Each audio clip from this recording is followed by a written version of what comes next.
Jésus-Christ reçoit en cet après-midi. Alléluia. Soyez bénis, frères. Vous êtes les bienvenus au milieu de nous et nous vous laissons la parole, vraiment que vous preniez la parole. Et avant de continuer, vraiment nous remercions le Seigneur Alléluia. pour avoir permis que vous soyez au milieu de nous. Soyez bénis, frères. Amen. Que le Seigneur Amen. conduise, que le Seigneur bénisse tout son peuple, tous ceux qui nous suivent dans le monde entier maintenant. Soyez tous bénis, sœurs, soyez tous bénis, frères, tous ceux qui écoutent la radio, même en rediffusion, tous ceux qui nous écoutent maintenant. Soyez tous bénis au nom du Seigneur Jésus-Christ. Amen. Amen. Frère, hier, on avait commencé un thème, mais malheureusement, mais le Seigneur a voulu que ça soit aujourd'hui. Alléluia. Et on a commencé à parler de l'église. Je crois que vous allez encore recommencer parce qu'il y a beaucoup de saleté dans l'église. Oui. Beaucoup de choses qu'on rencontre dans l'église aujourd'hui qui n'est pas dans la parole de Dieu. Oui. Par exemple, les dénominations et l'église, parce que beaucoup de gens disent qu'on va à l'église. L'église, c'est quoi? Est-ce que l'église, je veux bien que vous nous expliquiez vraiment. Amen. Amen. En fait, c'est normal que les gens se posent des questions ainsi. Vous voyez, ma soeur, l'histoire va encore se répéter, assurément. Parce que la Bible nous dit quoi? Si on lit par exemple le livre de Luc au chapitre 3, chapitre 3, le verset 15, la Bible nous dit que le peuple, si vous lisez dans ce Luc chapitre, tout le monde prend sa Bible, Luc chapitre 3, le verset 15. Je recommence encore, l'histoire va se répéter, donc ce n'est pas nouveau. Tous ces phénomènes qu'on observe maintenant, ce n'est pas nouveau. Donc, nous pouvons observer cela déjà dans la Bible. La Bible dit dans le livre de Luc au chapitre 3, le verset 15, que comme le peuple était dans l'attente, écoutez bien, soulignez l'attente. Souvenez-vous qu'il y a eu la première venue où le Seigneur qui était venu, là où il est venu pour nous racheter.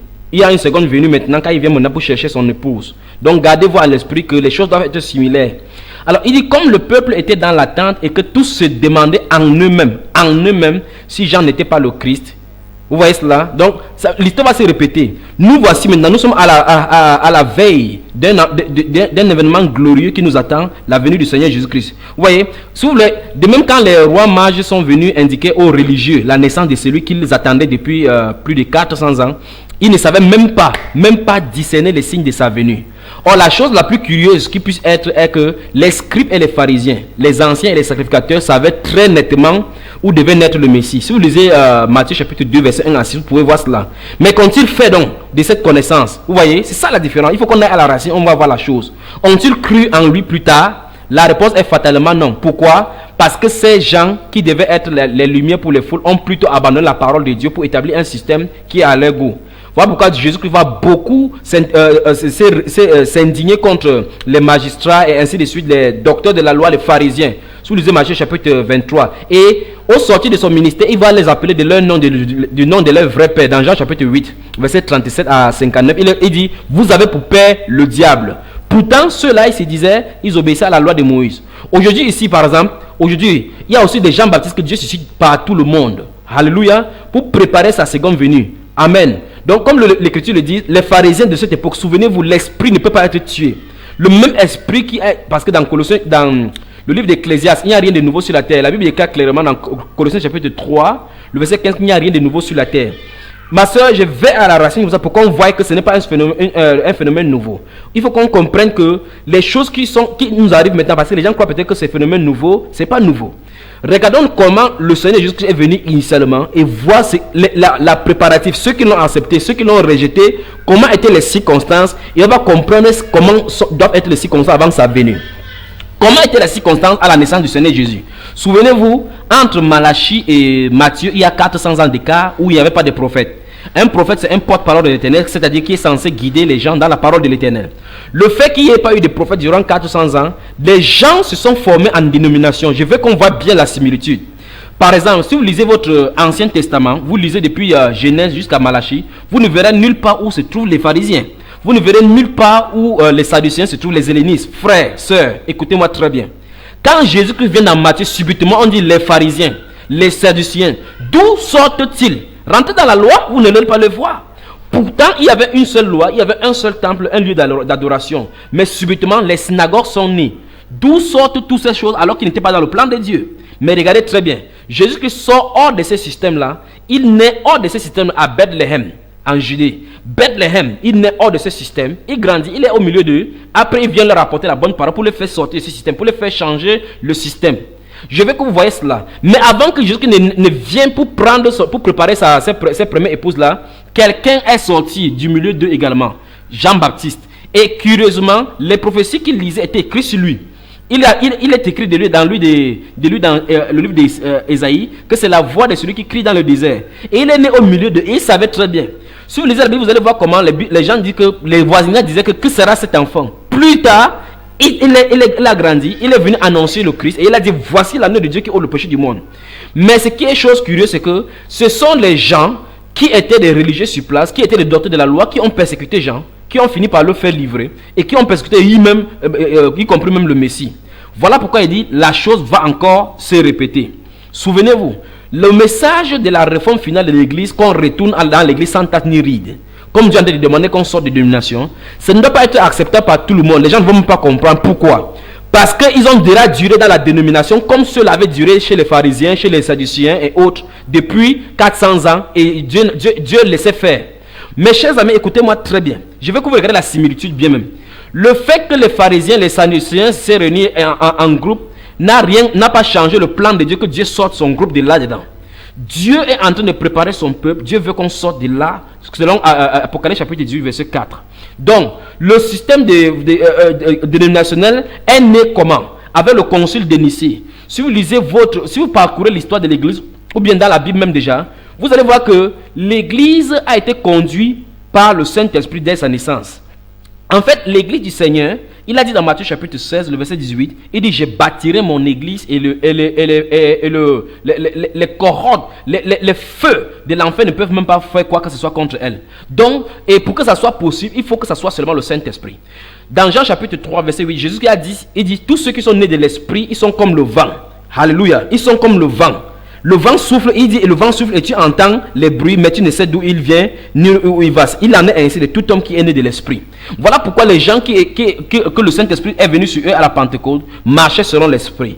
Dans le livre des Actes des Apôtres seulement, il y a fait mention 57 fois de l'Esprit, pour montrer que ce sont les actes du Saint-Esprit.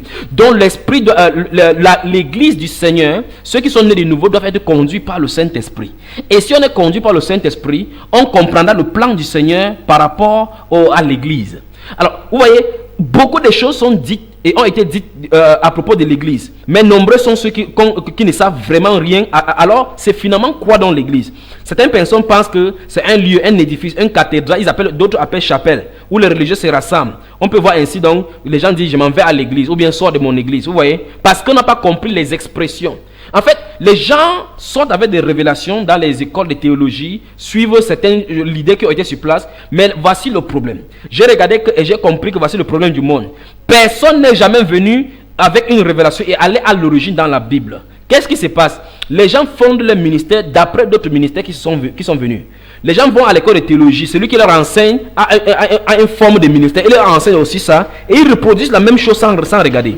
Or, Jésus-Christ, notre Seigneur, a dit dans Genèse chapitre 1, verset 11, que chaque plante doit produire selon sa sémence et va porter sa sémence en elle.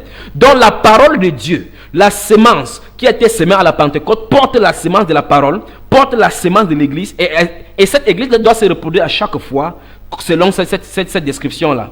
Toute autre semence, on ne peut pas planter le maïs pour récolter les arachides. Ce n'est pas possible. Parce que la vie de la graine d'arachide est dans la graine. Vous ne pouvez pas modifier ça autrement. Vous modifiez autrement, c'est mort. C'est de l'hybridisme.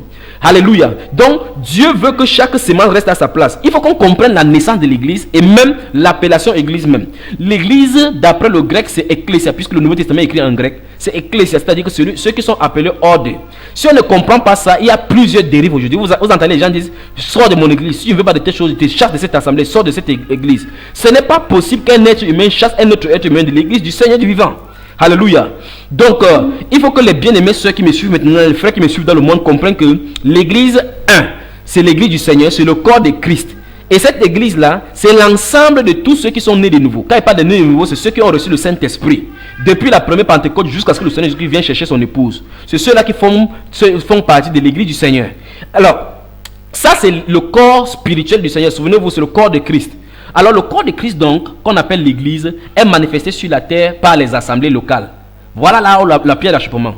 Donc vous voyez très bien que les dénominations avant 325, si vous voulez, avant 325, après le conseil de Nicée, après le concile de Nicée, Constantin a réuni l'église, et l'église s'est mariée à l'État. Mais il est important à ceux qui m'écoutent maintenant de comprendre que les gens qui avaient le discernement que Constantin n'avait pas autorité à réunir un conseil de l'église, ils se sont retirés et ceux-là ont été persécutés et taxés d'hérétiques. Voilà pourquoi Satan a utilisé la branche de l'État comme une puissance pour persécuter ceux qui n'adhéraient pas à la doctrine de l'église catholique. Voilà pourquoi vous allez voir les Ignace d'Antioche, les gens chrysostomes vont écrire des choses pernicieuses, les docteurs dont l'apôtre Paul parlait. Ils vont par exemple écrire, vous voyez, l'un des mandats que l'église catholique a, c'est que hors de l'église catholique, il n'y a point de salut. Ouais, des abominations comme ça. Pourtant, le salut est uniquement en Jésus-Christ. Et notre Seigneur Jésus-Christ avait dit quoi? Que là où 2 ou 3 sont assemblés en mon nom, on ne doit pas être assemblé au nom d'une dénomination, au nom d'un ministère, au nom ou en quel nom, quelque nom. Le seul rassemblement, le seul nom qui doit lier tous les chrétiens, c'est le nom de Jésus-Christ. Alléluia. La Bible déclare dans le livre des Actes des Apôtres, chapitre 11, que c'est à Antioche que pour la première fois, les disciples ont été appelés chrétiens. Pourquoi on les a appelés chrétiens? Parce qu'on a vu la manière dont ils vivaient. Point, un trait. Donc ils ne se sont pas donné un nom. La Bible déclare que si quelqu'un, Jésus a dit que si quelqu'un fait faire sa volonté, il saura qui il sait. Donc il faut que chaque personne, tout le monde entier, tous ceux qui m'écoutent maintenant, vérifient les œuvres, vérifient si depuis ils marchent avec le Seigneur. Voici le temps du soir. Bientôt une voix va s'écrier, comme ça en est de s'écrier maintenant. Préparez-vous, voici l'époux, allez à sa rencontre. Et beaucoup de personnes vont se réveiller très tard.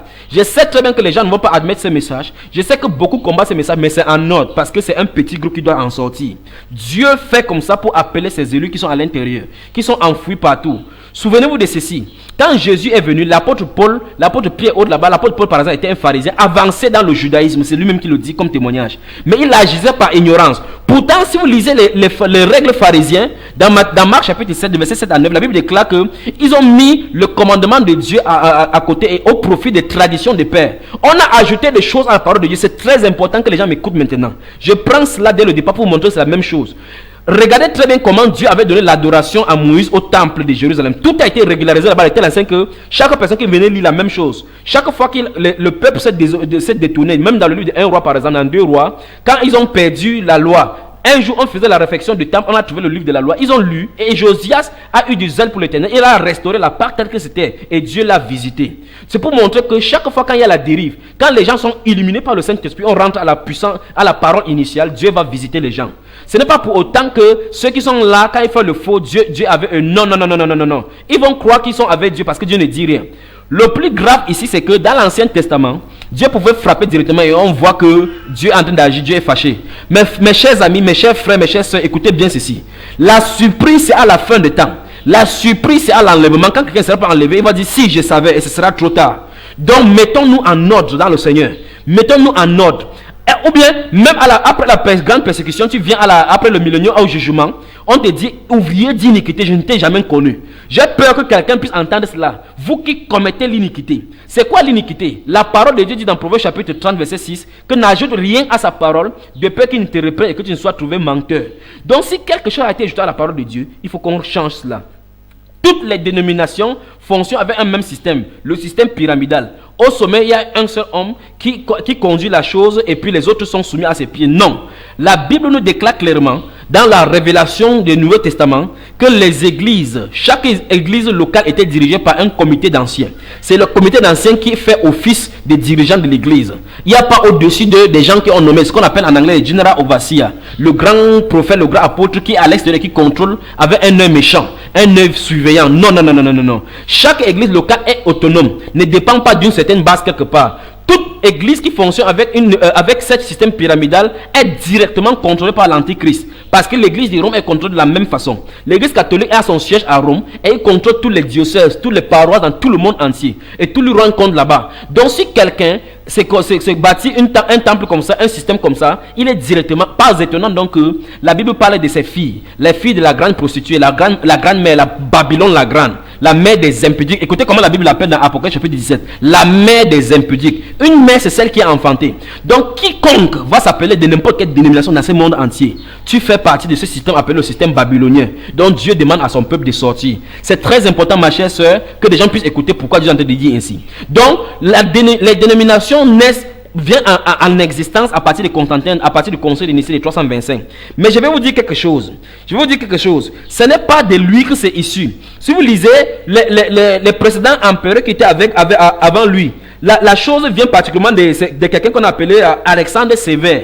Donc les séquences de la dénomination viennent d'Alexandre Sévère. Souvenez-vous, à Rome, pendant le règne d'Alexandre Sévère, il y avait près de 7000 temples. 7000 temples à différents dieux et déesses répandus dans la ville de Rome. Sa mère s'appelait Mamé. Elle était à Antioche et elle avait suivi avec Origène, la doctrine d'Origène.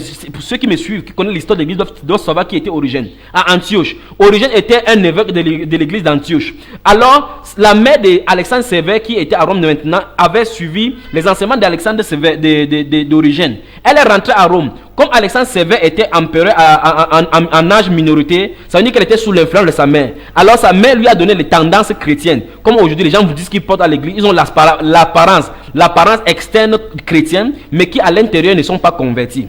Qu'est-ce qui s'était passé? Dans leur paroisse, dans leur chapelle, vous comprenez, là où le roi habite, là où l'empereur habite, ils avaient le chapelle où ils avaient la statue d'Abraham, la statue de Jésus, la statue des autres dieux. Vous voyez? Donc ils avaient déjà cette sémence de dénomination. Et comme les autres dieux, jusqu'à Alexandre Sévère, avant 312, jusqu'à Alexandre Sévère, les chrétiens n'avaient pas de temple. Donc c'est Alexandre Sévère qui avait donc l'idée de construire autant, parce que comme sa mère avait la sympathie pour les chrétiens, il a dit ok, comme les autres religions ont déjà leur temple, il s'est proposé donc à construire un temple pour le Dieu d'Abraham, d'Isaac et Jacob, où on va mettre les statues d'Abraham et les statues de Jésus. Mais comme il est mort avant d'avoir accompli cela, voilà ça qui vient maintenant en manifestation par Constantin. Donc il faut qu'on comprenne que la sémence, et souvenez-vous de ceci, tous ces rois qui sont passés jusqu'à Constantin, qui est un type parfait de Nimrod. Si vous lisez le livre de Genèse, vous allez voir très bien que chaque fois cette sémence est toujours venue. Cette pensée est toujours venue. Cette inspiration diabolique antichrist est toujours venue de pouvoir rassembler les gens. Dans Genèse chapitre 11, ils ont construit la tour de Babel. Pourtant, la voix de Dieu était allez et disperser, vous multiplier sur la terre, remplissez la terre. Ils sont regroupés et il dit même clairement, dans ce livre de Genèse, il dit de peur que nous soyons dispersés. Donc un autre qui est contraire à la volonté de Dieu. Maintenant, Jésus-Christ vient dans le Nouveau Testament. Il redit la même chose dans Matthieu chapitre 28, verset 19. Il dit quoi? Il dit allez et faites de toutes les nations les disciples, leur enseignant à absorber tout ce que je vous ai prescrit. Et c'est ce que les disciples ont fait. Actes des Apôtres chapitre 20, le verset 20, l'apôtre Paul dit quoi? Que vous savez très bien que je n'ai pas craint de vous enseigner publiquement et dans les maisons. Dans les maisons, la version anglaise dit from houses to house. Dans les maisons, le conseil de Dieu. Je vous ai annoncé tout le conseil de Dieu sans en rien cacher. Donc qu'est-ce qui se passe? Quand l'apôtre Paul installe, il dit exactement ce que Jésus a dit. Le Saint-Esprit vient, il confirme ce que Jésus a dit. Il leur enseigne tout ce que Jésus a dit. Mais qu'est-ce qui se passe? Les gens commencent à abandonner la foi. Quand à partir d'Alexandre Sévère, donc, les gens vont commencer à suivre la doctrine étatique qui avait été installée en 325 au conseil de Nicée. Alors la dérive du christianisme va aller là-bas. De la même façon comme Jézabel est venue se marier à Akab par une alliance politique, de la même façon, Constantin s'est marié à l'église pour des raisons politiques pour pouvoir asseoir son royaume. Et maintenant, l'antichrist est entré. La sémence antichrist venait commencer à prendre la gestation. Pas étonnant que la Bible appelle la grande prostituée, l'église de Rome et tous ses acolytes. Donc si quelqu'un m'attend maintenant, il est dans une dénomination, il appartient au système antichrist. Voilà pourquoi dans Apocalypse chapitre 18, le Seigneur Dieu des armées dit à son peuple, mon peuple, sortez du milieu d'eux. Maintenant, je veux que vous preniez avec moi le livre de Amos, le livre du prophète Amos au chapitre 5. Alléluia. Alléluia. Je sais que certaines personnes ne sont pas contentes, mais les enfants de Dieu, la voix du Seigneur retentit maintenant du ciel. Sortez du milieu d'eux. Et je crois qu'il y aura beaucoup de questions. Vous tous qui m'écoutez des États-Unis, de l'Italie, du Nigeria, partout dans le monde entier, appelez, posez toutes les questions, bien aimés frères. Je sais que ce n'est pas facile d'avoir été plusieurs années dans les dénominations. Ça n'a pas été facile aux pharisiens d'avoir été dans la loi et subitement, Jésus veut leur dire, il dit que vous donnez la dîme de la manne, vous donnez la dîme du cumin, mais pourtant vous vous mettez à côté de la justice. Pourtant, ils croyaient être sincères avec Dieu. Et la Bible déclare qu'ils sont assis dans la chair de Moïse. La vérité manifestée, la puissante visitation de la parole faite sur était au milieu d'eux, on ne peut pas reconnaître. Pourtant, Moïse avait écrit à propos de Jésus. Voici le temps du soir qui arrive également. Amos chapitre 5. Amos chapitre 5. Alléluia. Le verset 4 et verset 6 à 6 dit quoi? Car ainsi parle l'Éternel à la maison d'Israël. Cherchez-moi et vous vivrez. Ne cherchez pas Bethel, n'allez pas à Gilgal, ne passez pas par Beersheba, car Gilgal sera captif et Bethel anéanti. Cherchez l'Éternel et vous vivrez, craignait qu'ils ne saisissent comme un feu la maison de Joseph et que ce feu ne la dévore sans que personne à Bethel pour l'éteindre. Remarquez très bien, Bethel, Gilgal, Bathsheba et autres là, ce sont des lieux de manifestation de Dieu dans l'Ancien Testament. Mais subitement, Dieu dit ici qu'il ne réside plus là-bas, il ne se manifestera pas là-bas parce que les gens ont pris un lieu comme le lieu où Dieu habite. Non, il a dit que le ciel est mon trône et la terre mon marchepied. Quelle maison pourrez-vous me faire? Quand les gens parlent de temple, ils disent que les Juifs partaient au temple. Pourtant, le temple prophétisait Jésus. Il a dit, quand ils étaient dans le désert, il a dit que quand vous serez entrés dans le pays que je vous ai promis, ce n'est pas ainsi que vous allez rendre le culte, parce qu'il y a un ordre dans le culte. Il y a un ordre, il a dit là où vous allez rendre votre culte, là où j'ai fait résider mon nom. Et la Bible nous révèle que dans le Nouveau Testament, là où Dieu a fait résider son nom, c'est en Jésus-Christ. Dieu s'est caché en Christ. Dieu s'est caché en Christ. L'adoration due à Dieu, maintenant, c'est pas Jésus-Christ. Et maintenant, nous sommes son corps. Nous sommes son corps, nous tous nous formons son corps et chacun a son membre. La Bible déclare dans 1 Corinthiens chapitre 3, le verset 16 à 17, que ne savez-vous pas que vous êtes le temple de Dieu et que l'Esprit de Dieu habite en vous? Si quelqu'un détruit le temple de Dieu, frère, donc il n'y a pas deux temples.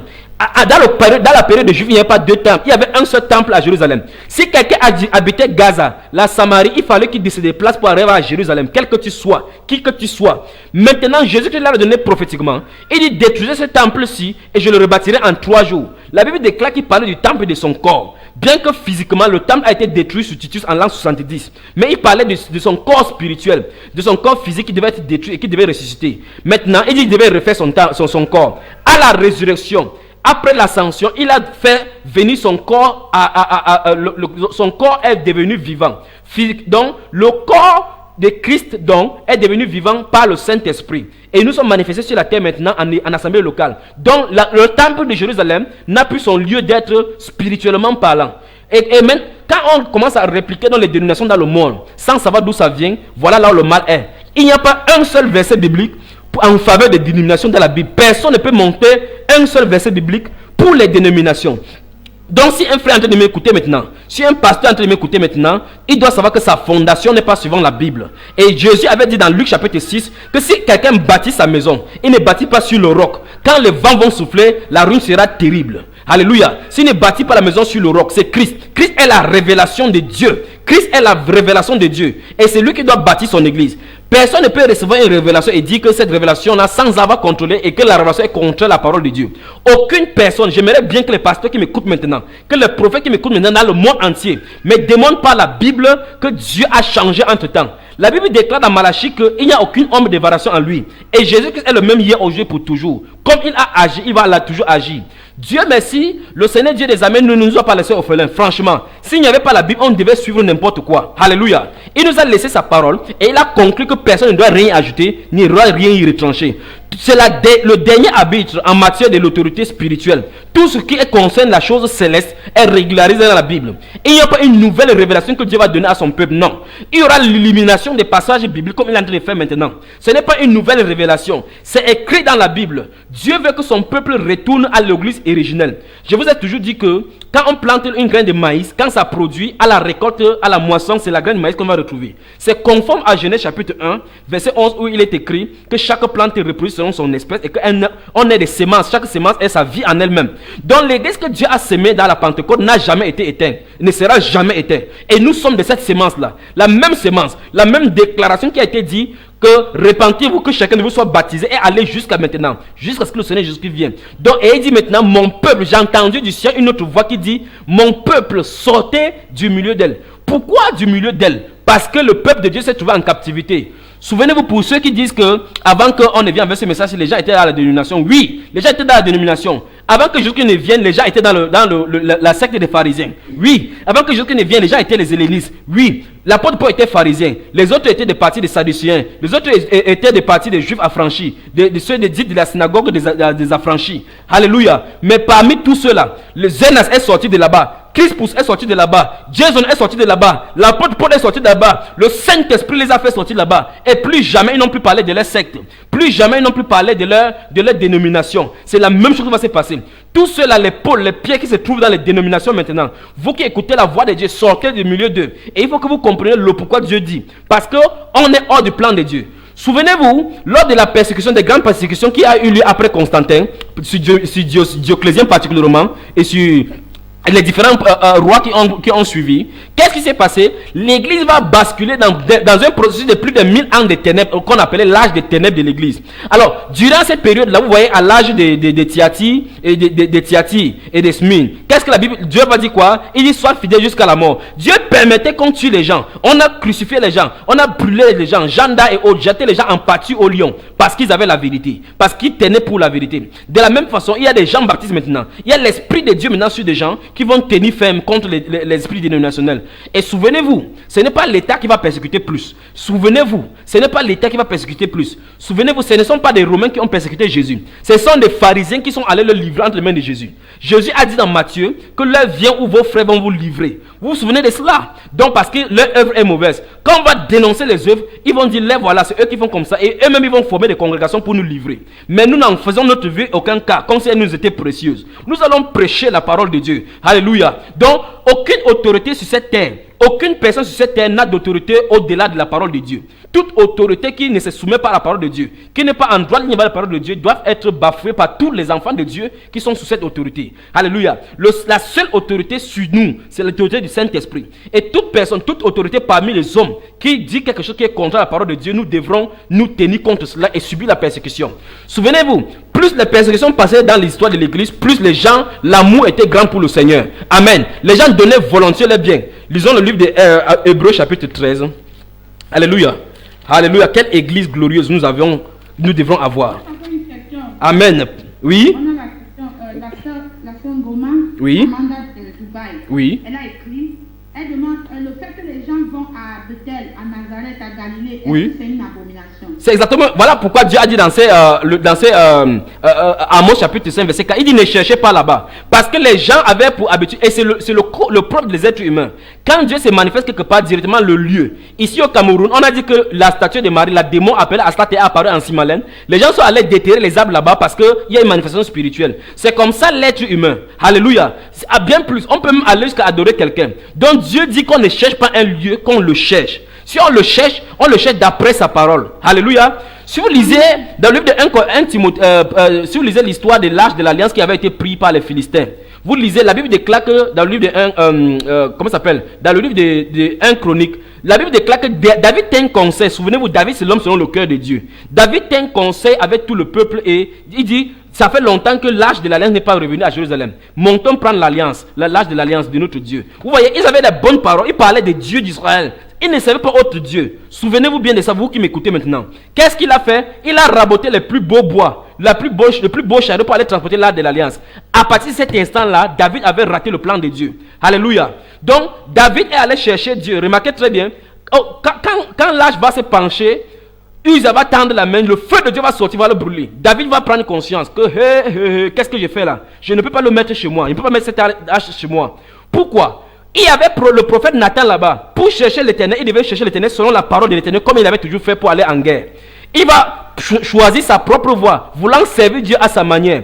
Mais au chapitre 15, qu'est-ce qu'il va dire? Il va appeler les Lévites et les sacrificateurs pour leur dire quoi? Il dit parce que nous n'avons pas cherché l'Éternel selon sa parole. Parce que nous n'avons pas cherché l'Éternel selon sa voix. Parce que vous n'y étiez pas la dernière fois, l'Éternel nous a frappés. Amen. Parce que la loi de Dieu disait que la l'arche de l'alliance, quel que soit l'endroit, on devait le déplacer. C'est 4 Lévites. C'est seulement les Lévites qui devaient porter l'arche de l'alliance sur les épaules. Même si tu avais l'aéroport, tu as le grand aéroport, le plus grand avion, Dieu avait décidé, et c'est définitif et c'est total, que l'arche de l'alliance devait être portée par les Lévites, pas autre tribu. Si Manassé avançait là-bas, Dieu devait les frapper. C'est un signe pour notre époque, pour ceux qui disent que Dieu est avec nous, Dieu est avec nous. Dieu était avec David, mais Dieu l'a corrigé. Dieu l'a corrigé. Dieu merci, David s'est repenti et il est revenu à la raison. Je prie que les pasteurs qui ont porté l'âge de l'alliance alors que ça n'était pas réservé, qui ont porté les dénominations alors que ça n'était pas comme ça, reviennent à la parole de Dieu comme David l'a fait. Voici la voix de Dieu qui dit cherchez-moi par ma parole. Dieu n'a pas changé. S'il n'a pas fait quelque chose,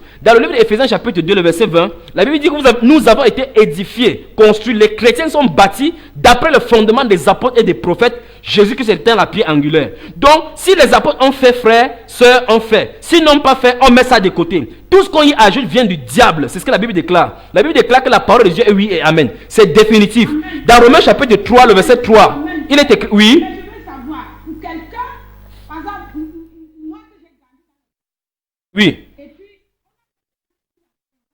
puis, oui. Absolument.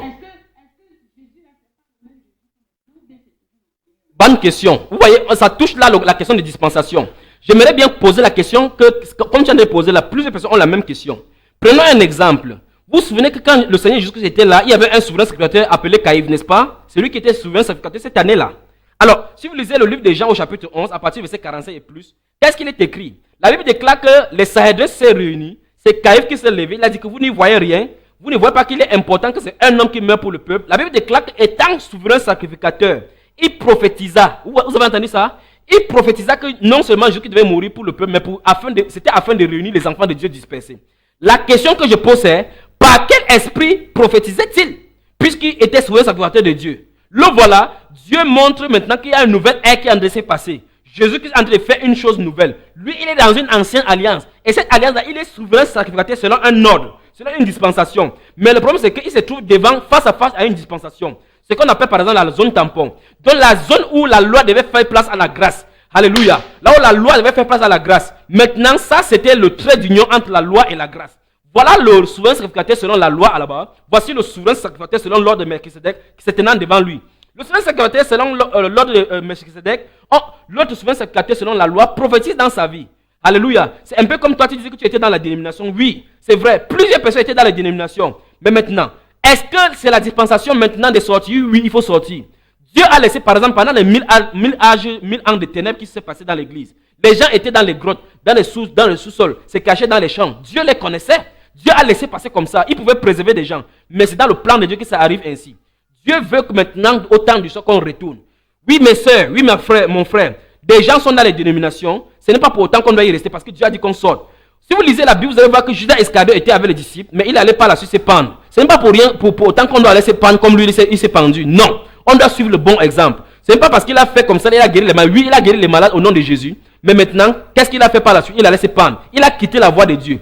L'esprit de Dieu était sur les dénominationnistes. Par la suite, qu'est-ce qui va se passer? Dieu était à l'œuvre sortant son peuple. Chaque fois, chaque ministère, chaque enfant de Dieu, chaque prophète de Dieu, des réformateurs que Dieu va envoyer, il va leur dire seulement de sortir. La voix de Dieu n'a pas changé. Luther, Zwingli, Jean Calvin sont sortis de la même façon dans un système. Mais le problème, c'est que tous les réformateurs sont sortis, ne sont pas rentrés dans la parole originelle. Voilà pourquoi ça a été répliqué. Les méthodistes, les baptistes, les évangélistes, les pentecôtistes, et maintenant, plus proche de nous maintenant, les pentecôtistes et l'église réveillée. Pourquoi? Parce que les gens sont sortis, répliquer encore le même système dans lequel ils sont sortis. Voilà pourquoi j'invite tous ceux qui sont sortis des dénominations de passer au scanner du Saint-Esprit. Examinez toutes choses d'après la parole de Dieu et ne mettez pas le sentiment. Plusieurs personnes mettent le sentiment en disant que j'aime mes personnes. C'est mon pasteur qui m'a conduit à Christ. Non. L'apôtre Paul dit que qu'est-ce que Paul, qu'est-ce que Apollos? Les serviteurs par le moyen duquel vous avez cru. Donc ce n'est pas eux qui sont importants, c'est la voix de Christ. Mon pasteur moi-même qui m'a amené à Christ, je lui enseigne maintenant des choses parce qu'il était dans le faux. Maintenant il est revenu à la raison. Quel homme humble. Alléluia. Il faut qu'on marche d'après le Seigneur. Pourtant celui qui m'a amené en Christ, il n'y a pas la durée dans le Seigneur ici ma soeur. C'est la relation avec le Seigneur et la révélation d'après la parole. Si c'est clair que tu aies fait 80 ans dans la foi, tu dois devoir y revenir ou bien tu vas être contre. Maintenant ma soeur, je vais expliquer quelque chose. J'ai parlé des dispensations. C'est d'après les dispensations qu'on est en train de vivre. Comme l'Esprit de Dieu est en train de révéler aux gens des sorties de dénomination, ça veut dire que Dieu va faire une nouvelle chose. Comme Caïphe était là. Quand Jésus était né, il était dans le berceau. Souvenez-vous, il allait au temple, il allait aux festivités avec sa mère. Ce n'était pas encore la dispensation de Moïse était toujours là. Mais lorsqu'il est écrit que voici l'agneau de Dieu qui ôte le péché du monde. Lorsque le Seigneur Jésus a lu dans Luc chapitre 4 qu'aujourd'hui cette parole du livre d'Ésaïe est accomplie. L'autre dispensation était terminée devant Dieu. Et c'était maintenant le système de la grâce et de la vérité en Jésus-Christ. Alléluia. Donc, faisons attention. Maintenant, il est écrit, sortez du milieu de cette parole est restée inerte depuis l'an 95. Les gens prêchaient. Maintenant, voici la réalité. Il faut que les gens sortent.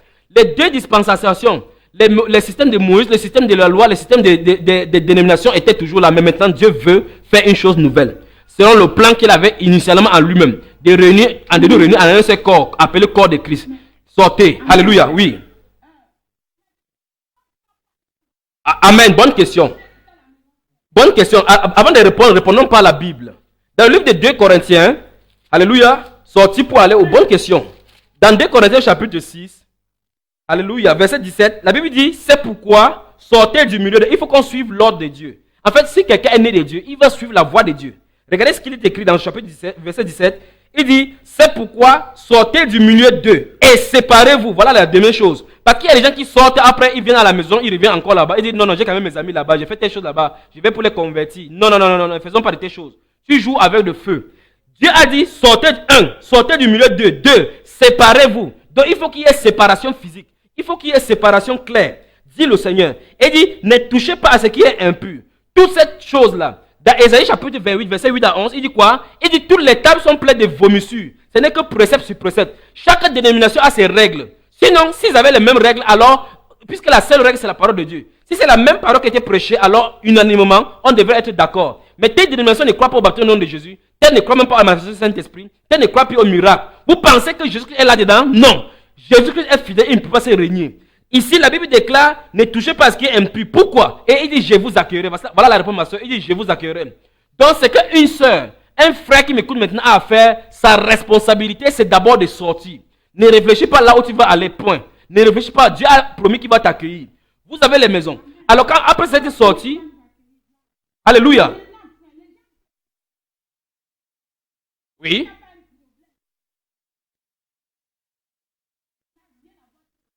Amen.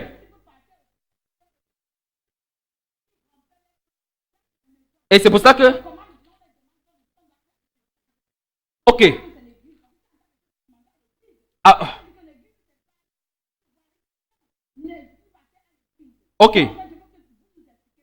Bonne question encore, ma soeur. La première question que je pose, c'est en fait, même si on veut imiter les apôtres comme ça, comme quelqu'un dit comme ça, d'accord, la seule façon pour eux de partir, c'est qu'il faut qu'ils partent à Jérusalem.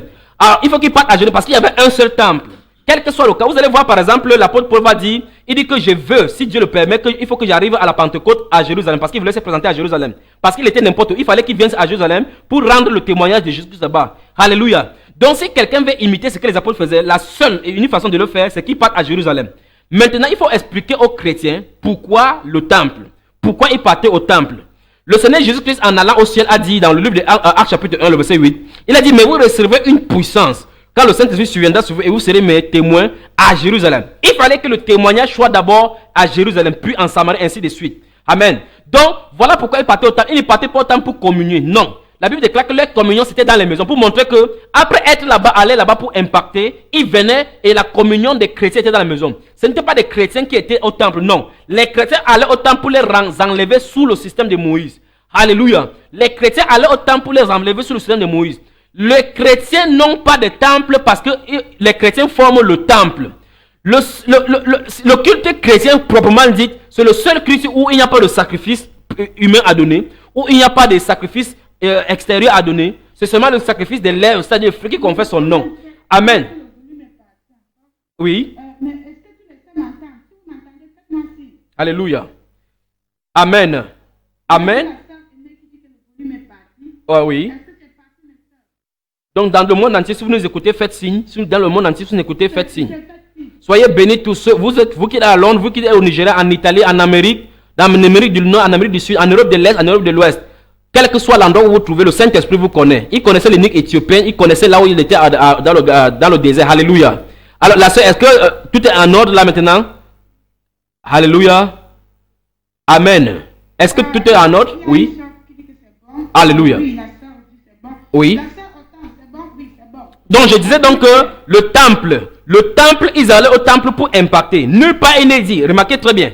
Prenons le Acte des Apôtres par exemple, le chapitre 3, parce que la Bible déclare qu'ils allaient à lieu de prière. Nulle part, ne dites pas ce que la Bible n'a pas dit. La Bible a dit dans le livre de Proverbes chapitre 30 verset 6, il dit n'ajoute rien à sa parole de peur qu'il ne te reprenne et que tu ne sois trouvé menteur. Chapitre 3, qu'est-ce qu'il est écrit? La Bible déclare, Pierre et Jean montaient ensemble au temple à l'heure de la prière, c'était la 9e, c'est-à-dire à 15 heures. Il y avait un homme boiteux de naissance qu'on portait et qu'on plaçait tous les jours à la porte du temple appelé la Belle, pour qu'il demandât l'aumône à ceux qui entraient dans le temple. Cet homme, voyant Pierre et Jean qui allaient y entrer, leur demanda l'aumône. Pierre, de même que Jean, fixa les yeux sur lui et dit, regarde-nous. Et il les regardait attentivement, s'attendant à recevoir de quelque chose. Alors Pierre lui dit, je n'ai ni argent, ni or, mais ce que j'ai, je te le donne. Au nom de Jésus-Christ de Nazareth, lève-toi et marche. Et le prenant par la main droite, il le fit lever et au même instant, ses pieds et ses chevilles devinrent fermes. La Bible déclare par la suite, d'un saut, il fut debout et il s'est mis à marcher. Il entra avec eux dans le temple, marchant, sautant et louant Dieu. Tout le monde le vit. Écoutez bien, tout le monde, donc ceux qui étaient au temple le vit, marchant et louant Dieu. Ils reconnaissaient que c'était celui qui était assis à la belle porte du temple pour demander le monde. Et il fut rempli d'étonnement et de surprise au sujet de ce qui lui était arrivé. Comme il ne quittait pas Pierre et Jean, tout le peuple étonné accourut vers eux au portier, dit Salomon. Pierre, voyant cela, oh mon Dieu, Pierre, voyant cela, dit au peuple, homme israélite, pourquoi vous étonnez-vous de cela? Pourquoi avez-vous le regard fixé sur nous, comme si c'était par notre propre puissance ou par notre piété que nous eussions fait marcher cet homme? Alléluia. Donc, vous voyez, la Bible n'a pas dit que Pierre est allé au temple pour prier. Voici le but pour lequel il est allé. Subitement, quand il va prêcher maintenant, plusieurs personnes vont être converties. Voilà le pourquoi il partait au temple. Partout. Et maintenant, pour ceux qui raisonnent ainsi, quand vous lisez Actes des Apôtres jusqu'au chapitre 18, à partir du verset 9, vous ne verrez nulle part jusqu'à ce que le Nouveau Testament finisse. Mes chers amis, lisez votre Bible. Vous ne verrez plus nulle part partout où il est écrit que les disciples allaient encore au temple. En fait, le Nouveau Testament conclut par ceci. L'Acte des Apôtres conclut au chapitre 28. Lisons au chapitre 28 quelque chose. Parce que les gens lisent ça, ils ne comprennent pas. Regardez bien.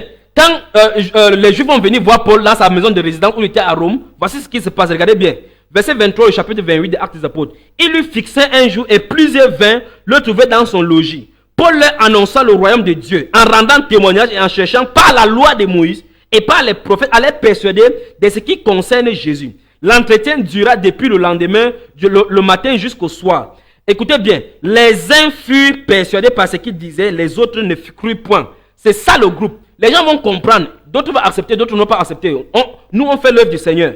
Verset 25 dit quoi? Comme il s'est retiré en désaccord, Paul n'ajouta que ces mots. C'est avec raison que le Saint-Esprit, parlant à vos pères par le prophète Ésaïe, a dit, va vers ce peuple et dit, vous entendrez de vos oreilles et vous ne comprendrez point. Vous regarderez de vos yeux et vous ne verrez point. Car le cœur de ce peuple est devenu insensible. Ils ont endurci leurs oreilles et ils ont fermé leurs yeux, de peur qu'ils ne voient de leurs yeux, qu'ils n'entendent de leurs oreilles, qu'ils ne comprennent de leur cœur, qu'ils ne se convertissent et que je ne les guérisse. Ça, écoutez bien maintenant, verset 28. Sachez donc que ce salut de Dieu a été envoyé aux païens et ils l'écouteront. Lorsqu'il dit cela, les Juifs s'en allaient, discutant vivement avec eux. Donc voilà le but pour lequel il allait. La Bible déclare que le salut vient des Juifs. Il fallait que le témoignage soit d'abord établi à Jérusalem, soit d'abord établi parmi les Juifs, afin qu'ils soient sans excuse devant Dieu. Maintenant, comme ils ont rejeté, à partir du chapitre 18 des Actes des Apôtres, les apôtres ne mettent plus les pieds dans la synagogue, dans le temple. Parce que le témoignage, en effet, au chapitre 8, verset 1, Dieu va frapper par la dispersion, par le meurtre d'Étienne. Il va disperser les gens. Partout, ils vont aller rendre témoignage exactement là où Jésus avait dit dans Actes chapitre 1, verset 8, qu'ils devaient aller. Dans Actes chapitre 8, verset 1, il avait dit, vous allez aller premièrement à Jérusalem, en Samarie, en Judée et toutes les extrémités de la terre.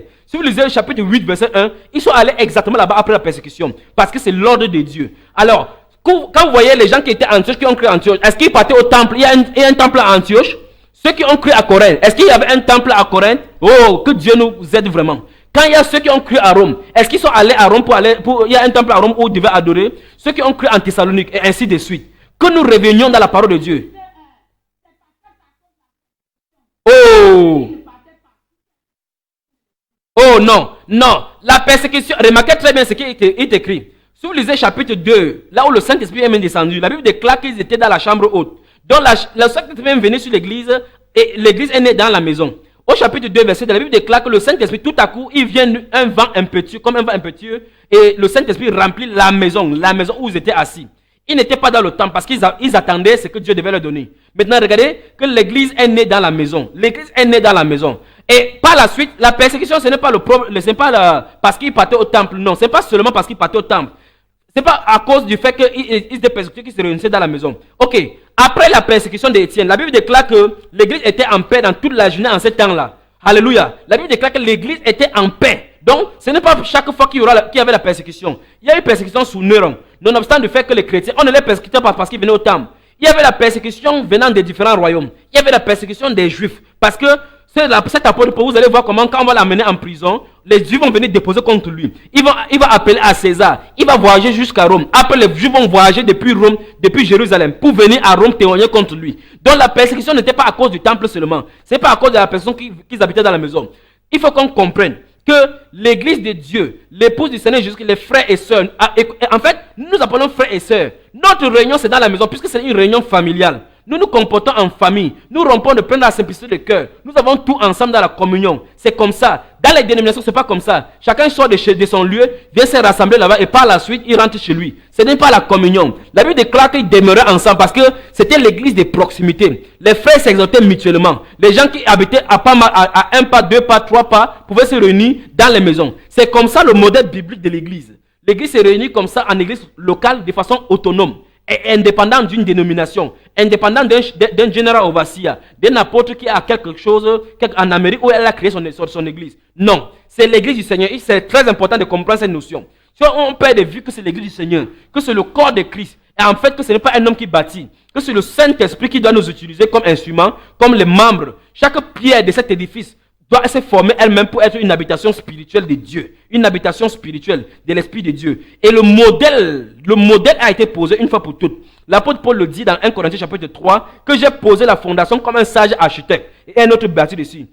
Il dit faites attention de la manière dont vous bâtissez dessus, parce qu'aucune autre fondation ne peut plus être posée, à savoir Jésus-Christ. Donc Jésus-Christ seul, qui est la pierre angulaire, la parole, telle que la Bible est écrite, ma soeur. En fait, il ne devrait pas avoir discussion. Si quelqu'un est sincère, remarquez très bien que David a été sincère, il a reconnu sa faute. L'apôtre Paul, quand il a été appelé, il croyait servir sincèrement Dieu.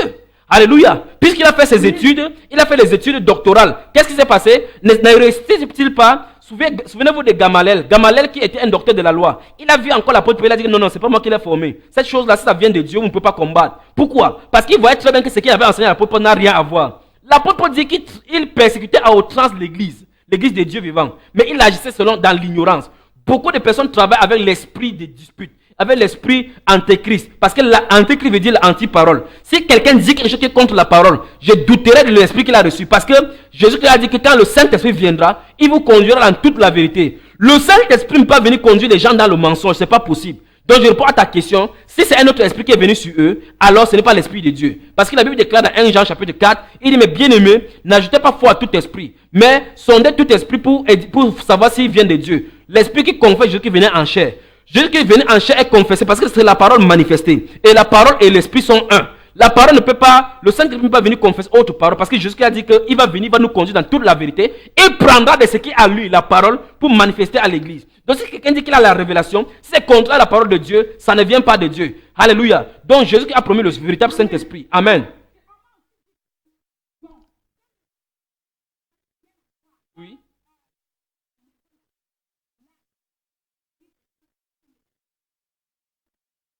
Oui.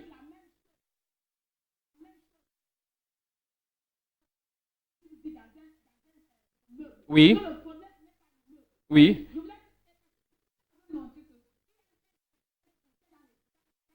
Oui. Oui. De ronger. Oui. C'est la dénomination. C'est la dénomination, ma soeur. Absolument. Oui.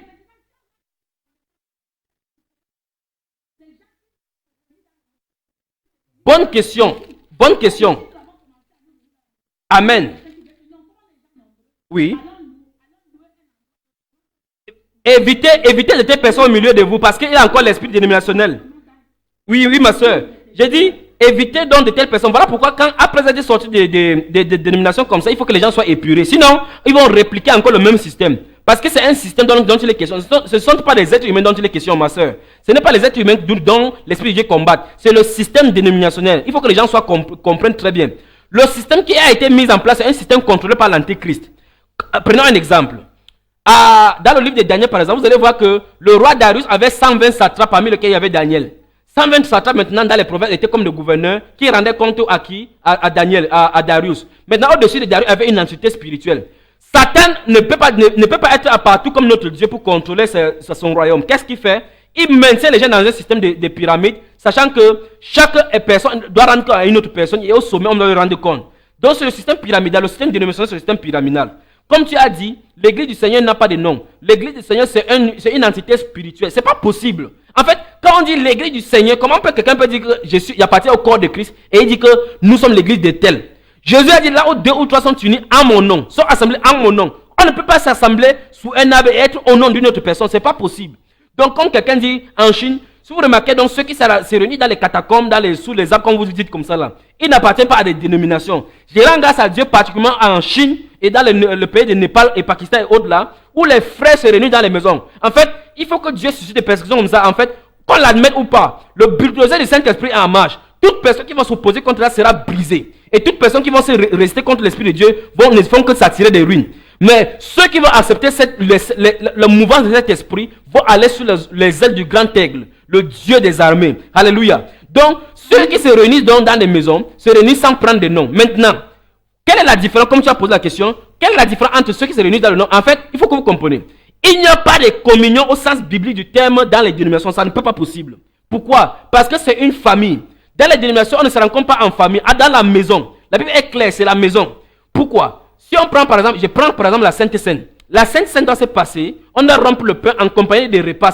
C'est le modèle biblique là-bas. Dans les dénominations, c'est impossible. On ne sait pas qui est qui. Il n'y a pas de communion fraternelle. Si vous prenez par exemple 1 Corinthiens chapitre 14, le culte d'adoration comme ça doit se passer, ça ne peut pas se passer parce que dénomination, souvenez-vous, j'ai dit que ce n'est pas la personne qui a le problème sur le système.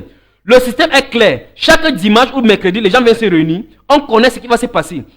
Il y a les prières d'ouverture, les prières d'entrée, les chants, le groupe de louanges sont là, le groupe des anciens sont d'un côté, le pasteur et sa femme, s'il ne vient pas en retard, en entrant, il y a des gens qui portent leur Bible pour entrer. Les gens se prosternent devant eux. Quand il entre, les gens se mettent debout. Après, il y aura les sermons, il y aura les cantiques. Donc, tout est régularisé. Vous ne pouvez pas voir de telles choses dans la Bible, ma chère soeur, mes chers frères.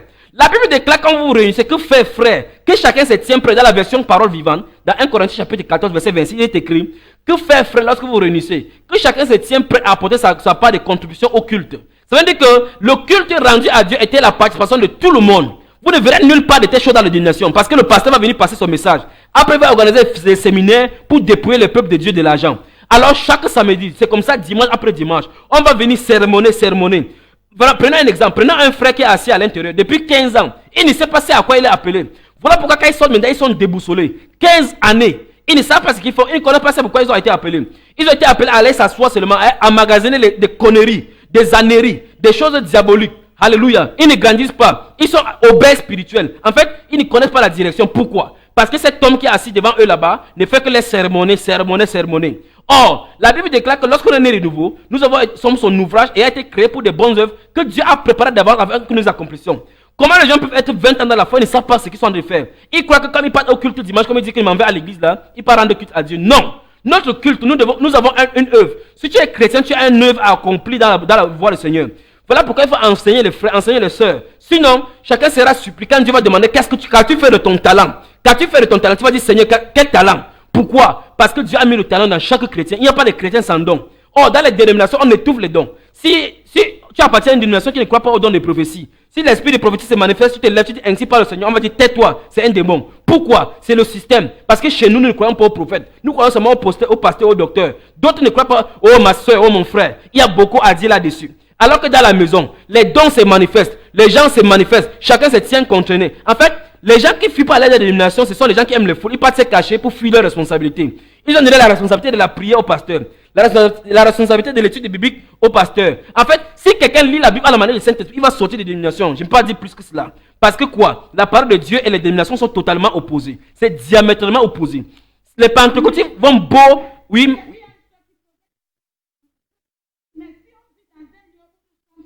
Oui. Amen. Si tu es seul là-bas, si tu es seul, ces genre de questions-là, je vais répondre à cette soeur en disant ceci. Tu ne peux jamais dire que tu es seul. Parce que Élie a dit la même chose dans le livre de 1 roi. Dieu lui a dit que non, ne crois pas que tu es seul. Je me suis réservé 7000 hommes qui n'ont point fléchi le genou. Prie ma soeur. Ma soeur Claire, tu es un témoignage vivant. Quand tu as commencé, quand tu as cette dénomination, tu étais seul. Mais maintenant vous êtes nombreuses. Pas vrai? Mais qui fait cette œuvre? C'est le Saint-Esprit qui ramène les gens. Si cette personne sort, alors qu'elle reste dans sa maison, elle lit la Bible, elle dit Seigneur, purifie-moi des différentes sorcelleries qu'on m'a enseignées. Et puis mets aux côtés de moi, Seigneur, ceux avec qui il veut communier. Souvenez-vous, mes soeurs, ne soyez pas dans la précipitation. Sortez à la manière de Dieu. Il a dit sortez et je vous accueillerai. Dieu a promis cela. Si tu écoutes sa voix, tu sors, il va t'accueillir. Tu vas être surpris qu'en face de toi, aux côtés de toi, il y a des gens qui adorent, qui ont la même doctrine comme ça là, qui ont reçu les mêmes révélations. Nous voici maintenant sur internet qui nous sommes réunis. Sommes-nous donné rendez-vous? Est-ce que nous nous connaissons physiquement pour le savoir? Dieu a donné les mêmes choses à ses enfants. Que son nom soit éternellement glorifié. Donc si cette soeur m'écoute maintenant, qu'elle comprenne qu'elle ne dise plus jamais qu'elle est seule. D'abord, elle avait le Seigneur parce que le Seigneur a dit que je suis avec vous tous les jours jusqu'à la fin du monde. Si on obéit à sa voix en sortant d'abord, qu'est-ce qui va se passer? Dieu va nous accueillir, c'est ce qu'il a promis. Et maintenant qu'il va promettre, il va joindre au fur et à mesure les gens à toi. Vous allez communier ensemble. Ne te sens pas seul de façon sentimentale, de façon charnelle, en disant que la communion de cette... Je sais que les tentaments qu'on fait dans cette dénomination-là manquent à beaucoup de personnes. Mais c'est mieux d'écouter la voix de Dieu. C'est mieux d'être là où Dieu t'attend que d'être à la majorité et périr. Alléluia.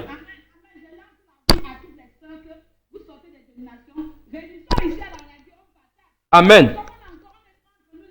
Oui. Et bien plus. Oui. Alléluia. Amen. Bien plus, ma chère sœur Claire, fais-les comprendre que n'importe où elles sont, il faut qu'elles nous fassent l'état de lieu de là où ils se trouvent, que ce soit à Milan, n'importe où, à Manchester. Comme ça, on va les connecter avec des frères et des sœurs qui sont dans des maisons qui pourront prier ensemble. La sœur qui a posé la question, elle peut faire comme ça, à 2 pas de sa maison, il y a des frères qui se réunissent là-bas, mais elle ne connaît pas. Mais maintenant, si peut-être on est en contact, en donnant sa destination, sa description, son adresse, hors antenne, on peut la connecter avec quelqu'un qui est proche d'elle. Donc ne dis jamais, sœur, frère, que vous êtes seul. Alléluia. Donc elle donne les descriptions, qu'elle donne le lieu géographique où elle se trouve. Comme ça, on pourrait les connecter avec des frères et sœurs. Et on va adorer Dieu en esprit et en vérité. Amen.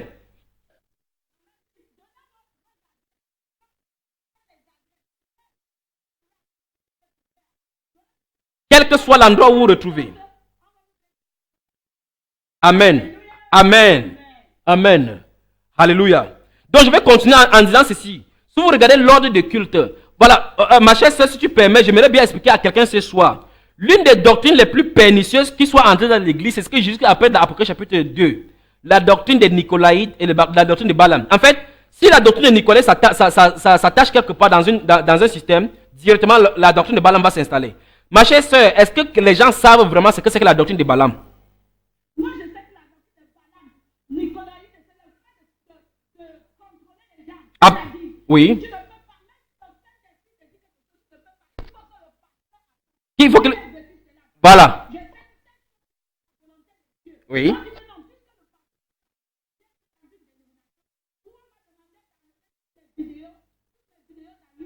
Que Dieu les pardonne.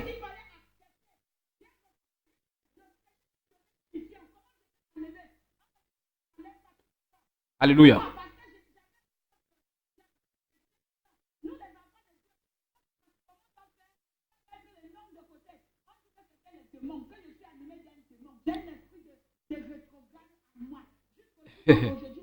Alléluia. Il n'y a pas de problème. Soit écoute la voix de Dieu. L'apôtre Paul a dit qu'il n'a pas résisté à la vision céleste. Imagine quel combat l'apôtre Paul a eu avec Gamaliel, avec ses amis, les ex-pharisiens. Imagine ce qu'il a eu. Mais c'était la vision du Seigneur. Et saisis seulement la vision du Seigneur et fonce, ma soeur, comme tu es en train de foncer. Amen. Tes œuvres ne seront pas vaines. Donc, je dis ceci. L'une des doctrines les plus pernicieuses qui soit dans le milieu dénominationnel, je dis cela pour que les gens comprennent pourquoi Dieu demande de sortir de là. Souvenez-vous, c'est Jésus qui parle à l'église. Il dit écris et envoie-le aux 7 églises qui sont les 7 dispensations de l'église. Et nous sommes à la dernière dispensation, l'église de Laodicée. Il dit misérable, aveugle et pauvre, nu. Et l'église de Laodicée ne se connaît pas. Qu'est-ce que Dieu a dit à l'église de Thyatire? Il a dit quoi dans le chapitre 2? Il dit quoi? C'est que j'ai contre toi, c'est que tu as des hommes attachés à la doctrine de Nicolaïte. Écoutez bien ceci. Nicolaïte vient du grec Nico et Laïc, qui veut dire Nikos, conquérir le peuple, dominer sur le peuple. Donc, dans cet âge de l'église, il y avait Ignace d'Antioche qui a commencé à écrire que là où il y a l'évêque, là où il y a l'église du Seigneur. Or, la Bible nous déclare que l'église locale est dirigée par un comité d'enseigne. Partout, vous pouvez voir cela dans Galates, Actes des Apôtres, chapitre 14, verset 23, Actes, chapitre 20, verset 17 et autres. En fait, donc, Ignace d'Antioche a commencé à dire que là où il y a l'évêque, là où il y a l'église. Petit à petit, un groupe a commencé à s'élever. Quelqu'un a commencé à s'élever. Mais maintenant, ma soeur, ce qui est surprenant, c'est que tous ces choses qu'on est en train de dénoncer, on les sémances dans la Bible. Souvenez-vous, quand j'ai commencé à parler au début, j'ai touché l'Ancien Testament et les pharisiens pour parler. Remarquons bien que la doctrine Nicolaïque également a commencé dans la Bible. Lisons quelque part. Allons-y pour voir un homme qui s'est levé. Alléluia. Prenons le livre de 2 Jean. Amen. 2 Jean. Ou bien, prenons 3 Jean. 13 Jean. Amen. 3 Jean. Lisons le livre de 3 Jean. Il y a des révélations dans la Bible, c'est que Dieu dit. Écoutez, la Bible dit 3 Jean, à partir du verset 1. L'ancien à Gaius, le bien-aimé que j'aime dans la vérité. Bien-aimé, je souhaite que tu prospères à tous égards et sois en bonne santé, comme prospère l'état de ton âme. Verset 3. J'ai été fort réjoui lorsque les frères sont arrivés et ont rendu témoignage de la vérité qui est en toi, de la manière dont tu marches dans la vérité. Je n'ai pas de plus grande joie que d'apprendre que mes enfants marchent dans la vérité. Bien-aimé, tu agis finalement dans ce que tu fais pour les frères et même pour des frères étrangers. Écoutez maintenant verset 6. Lesquels ont rendu témoignage de ta charité en présence de l'Église. Tu feras bien de pouvoir aller voyage d'une manière digne de Dieu. Verset 7 maintenant. Car c'est pour le nom de Jésus-Christ qu'ils sont partis sans rien recevoir des païens. Écoutez, bien-aimés, nous devons accueillir de tels hommes afin d'être ouvriers avec eux pour la vérité. Verset 9 enfin. Écoutez bien là où la doctrine de Nicolas, la sémence de cela.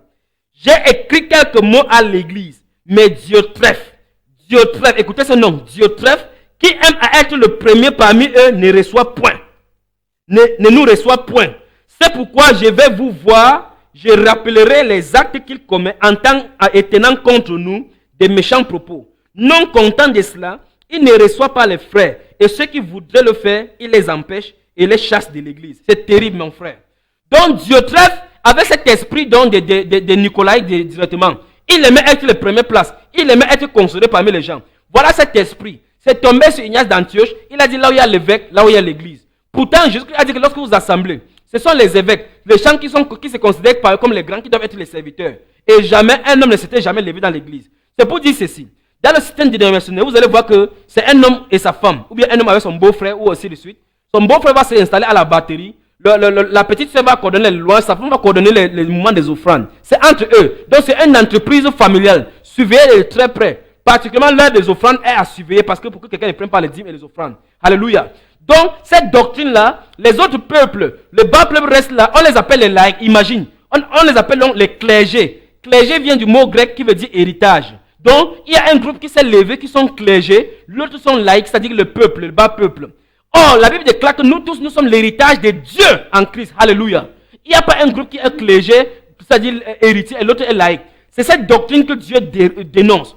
Vous entrez dans chaque dénomination, vous allez voir que l'assemblée est séparée. Il y a un groupe de gens spécialement assis sur une chaise spéciale. Tu ne peux pas t'asseoir sur cette chaise. On va te dire que ça, c'est les chaises des anciens. L'autre, c'est les chaises des pasteurs. Et les chaises en touffe, le ventilateur, la climatisation, le système est braqué sur eux. Les autres personnes sont assises à même, d'autres sur le banc, d'autres sur les chaises. Chacun connaît sa place. 20 ans, on sermonne. Chacun est assis là-bas. Les gens ont vieilli dans la foi. Tu lui demandes, en Christ, qu'est-ce que tu fais? Il dit, ça fait 20 ans que je suis dans la foi. Personne n'a sa place. Or, chaque personne a quelque chose à apporter. Le système dénominationnel doit être brisé. Mais souvenez-vous de ceci. Je vais dire quelque chose. Souvenez-vous de ceci. Le système dénominationnel ne peut pas être changé absolument de façon radicale. Dieu appelle seulement son peuple à sortir. Il y a des pasteurs à qui j'ai parlé qui ont accepté et cassé ce système-là. D'autres qui n'ont pas été humbles. Mais ceux à qui ce message est destiné écouteront et comprendront et viendront. Personne ne peut forcer quelqu'un à entrer dans le corps de Christ, dans la volonté parfaite de Dieu. Jésus a dit que je connais mes brebis et me connaissent. Ceux-là, il faut que je les amène. Donc si le Saint-Esprit ne révèle pas à quelqu'un, il ne viendra pas. Je prie donc que mes frères, mes soeurs qui m'écoutent maintenant, sachent que l'esprit de Nicolaïque est dans la dénomination. L'esprit de Nicolaïque est dans la dénomination. Et quand il y a ça dans la dénomination, on va organiser les séminaires. Tout va être payant. Les services doivent être payants. Les prières, les visites, pour avoir le membre de Dieu, il faut être payant. Il faut passer par les standards. Toutes ces organisations-là, ça ne vient pas de Dieu, mes soeurs. Alléluia. Il faut que nous soyons humbles pour reconnaître que nous avons fauté quelque part. John Wycliffe est venu, il a traduit la Bible, les gens ont lu. Maintenant, ceux qui étaient dans l'Église catholique, qui avaient suivi l'institution, les traditions des hommes, sont sortis et on continue. Les puritains sont sortis. Ils ont continué en marchant d'après la parole de Dieu. Vous allez me dire qu'il y avait les gens de l'Église catholique, ils n'étaient pas dans la volonté de Dieu. Dieu sait son peuple. Le peuple de Dieu est scellé par génération. Ceux qui vont écouter la voix dans la dispensation vont entrer. Écoutez la voix de Dieu dans cette génération. Vous qui m'écoutez, ne regardez pas en arrière. Ne commencez pas à dire où sera Judas, il sera en enfer au paradis. Judas, son compte est réglé. Ne regarde pas ceux qui étaient dans la dénomination depuis qui sont morts. Où seront-ils? Maintenant, Dieu te demande de sortir. Ne regarde pas en arrière comme les Juifs qui sont sortis de Canaan et dit comment les Égyptiens et eux mangent au moins. Non, fixe les yeux sur Canaan. Fixe les yeux sur Canaan. Franchissons le mur. Quittons Cades Barnea. Franchissons cette eau de Juda et traversons. Ne murmurons pas, frère. Ne murmurons pas, ma soeur. 2 personnes seulement sont entrées sur 2 millions de personnes qui sont sorties. Qu'est-il arrivé? Parce qu'on a murmuré. On raisonnait en nous-mêmes. Ne crois-tu pas que nous ne pouvons pas faire? Nous ne pouvons pas faire ceci. Dieu s'est-il trompé? Non. Dieu connaissait qu'à Canaan, il y avait les Anakiens. Mais il a dit que c'est pour vous. Dieu commande à son peuple de sortir du milieu d'eux. De sortir du milieu d'eux. À l'instant où quelqu'un identifie de quel million doit sortir, c'est clair dans la Bible que c'est les dénominations. Il a dit la grande Babylone, la mère des impudiques, et des abominations de la terre, des impudiques, toutes les doctrines qui ont été installées à partir du concile de Nicée, concile de Constantinople et autres conciles qui ont eu lieu, est infesté dans toutes ces dénominations. Voilà pourquoi les gens vont accepter la parole de Dieu jusqu'à un certain niveau, ils vont rejeter.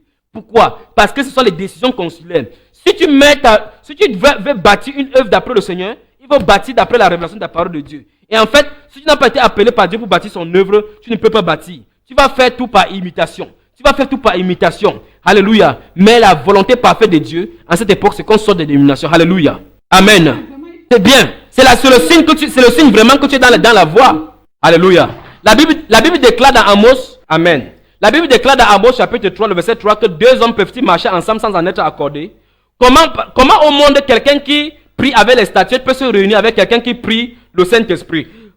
Je ne peux pas comprendre, ma soeur. Je veux que quelqu'un m'explique. Est-ce que c'est possible que quelqu'un qui prie la Vierge Marie se réunisse quelque part avec quelqu'un qui vit la sainteté? Est-ce que c'est possible que quelqu'un qui vive dans l'iniquité, dans l'impudicité, communie avec un saint dans la foi? C'est pas possible. La Bible déclare que vous êtes saint. Le temple de Dieu est saint, c'est ce que vous êtes. Donc la communion, c'est en esprit et en vérité. Voilà pourquoi je rends grâce à Dieu pour Éphésiens chapitre 4. Il a dit que, étant monté, il a fait les dons aux hommes. Il a fait les uns comme apôtres, les autres comme prophètes, comme évangélistes, comme docteurs et comme pasteurs, pour le perfectionnement des saints et de l'éducation de l'œuvre de Christ en vue de l'œuvre du ministère.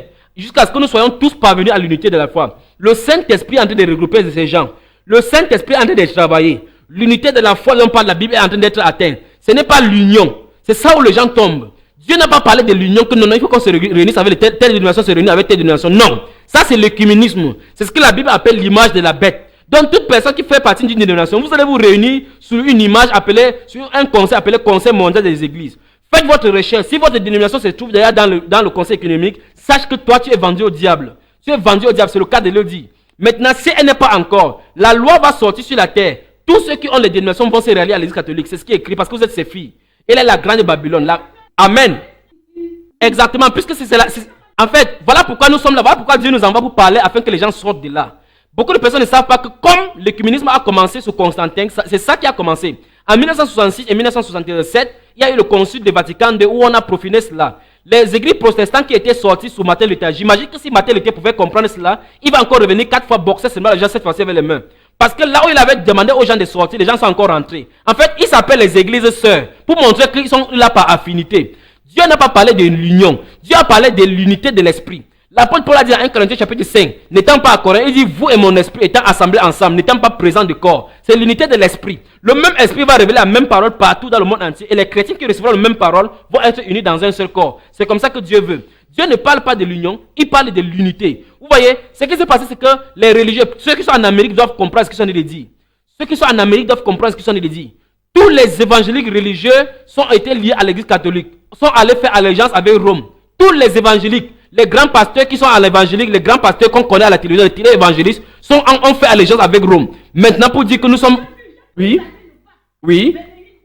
Exactement. Vous pouvez voir autant.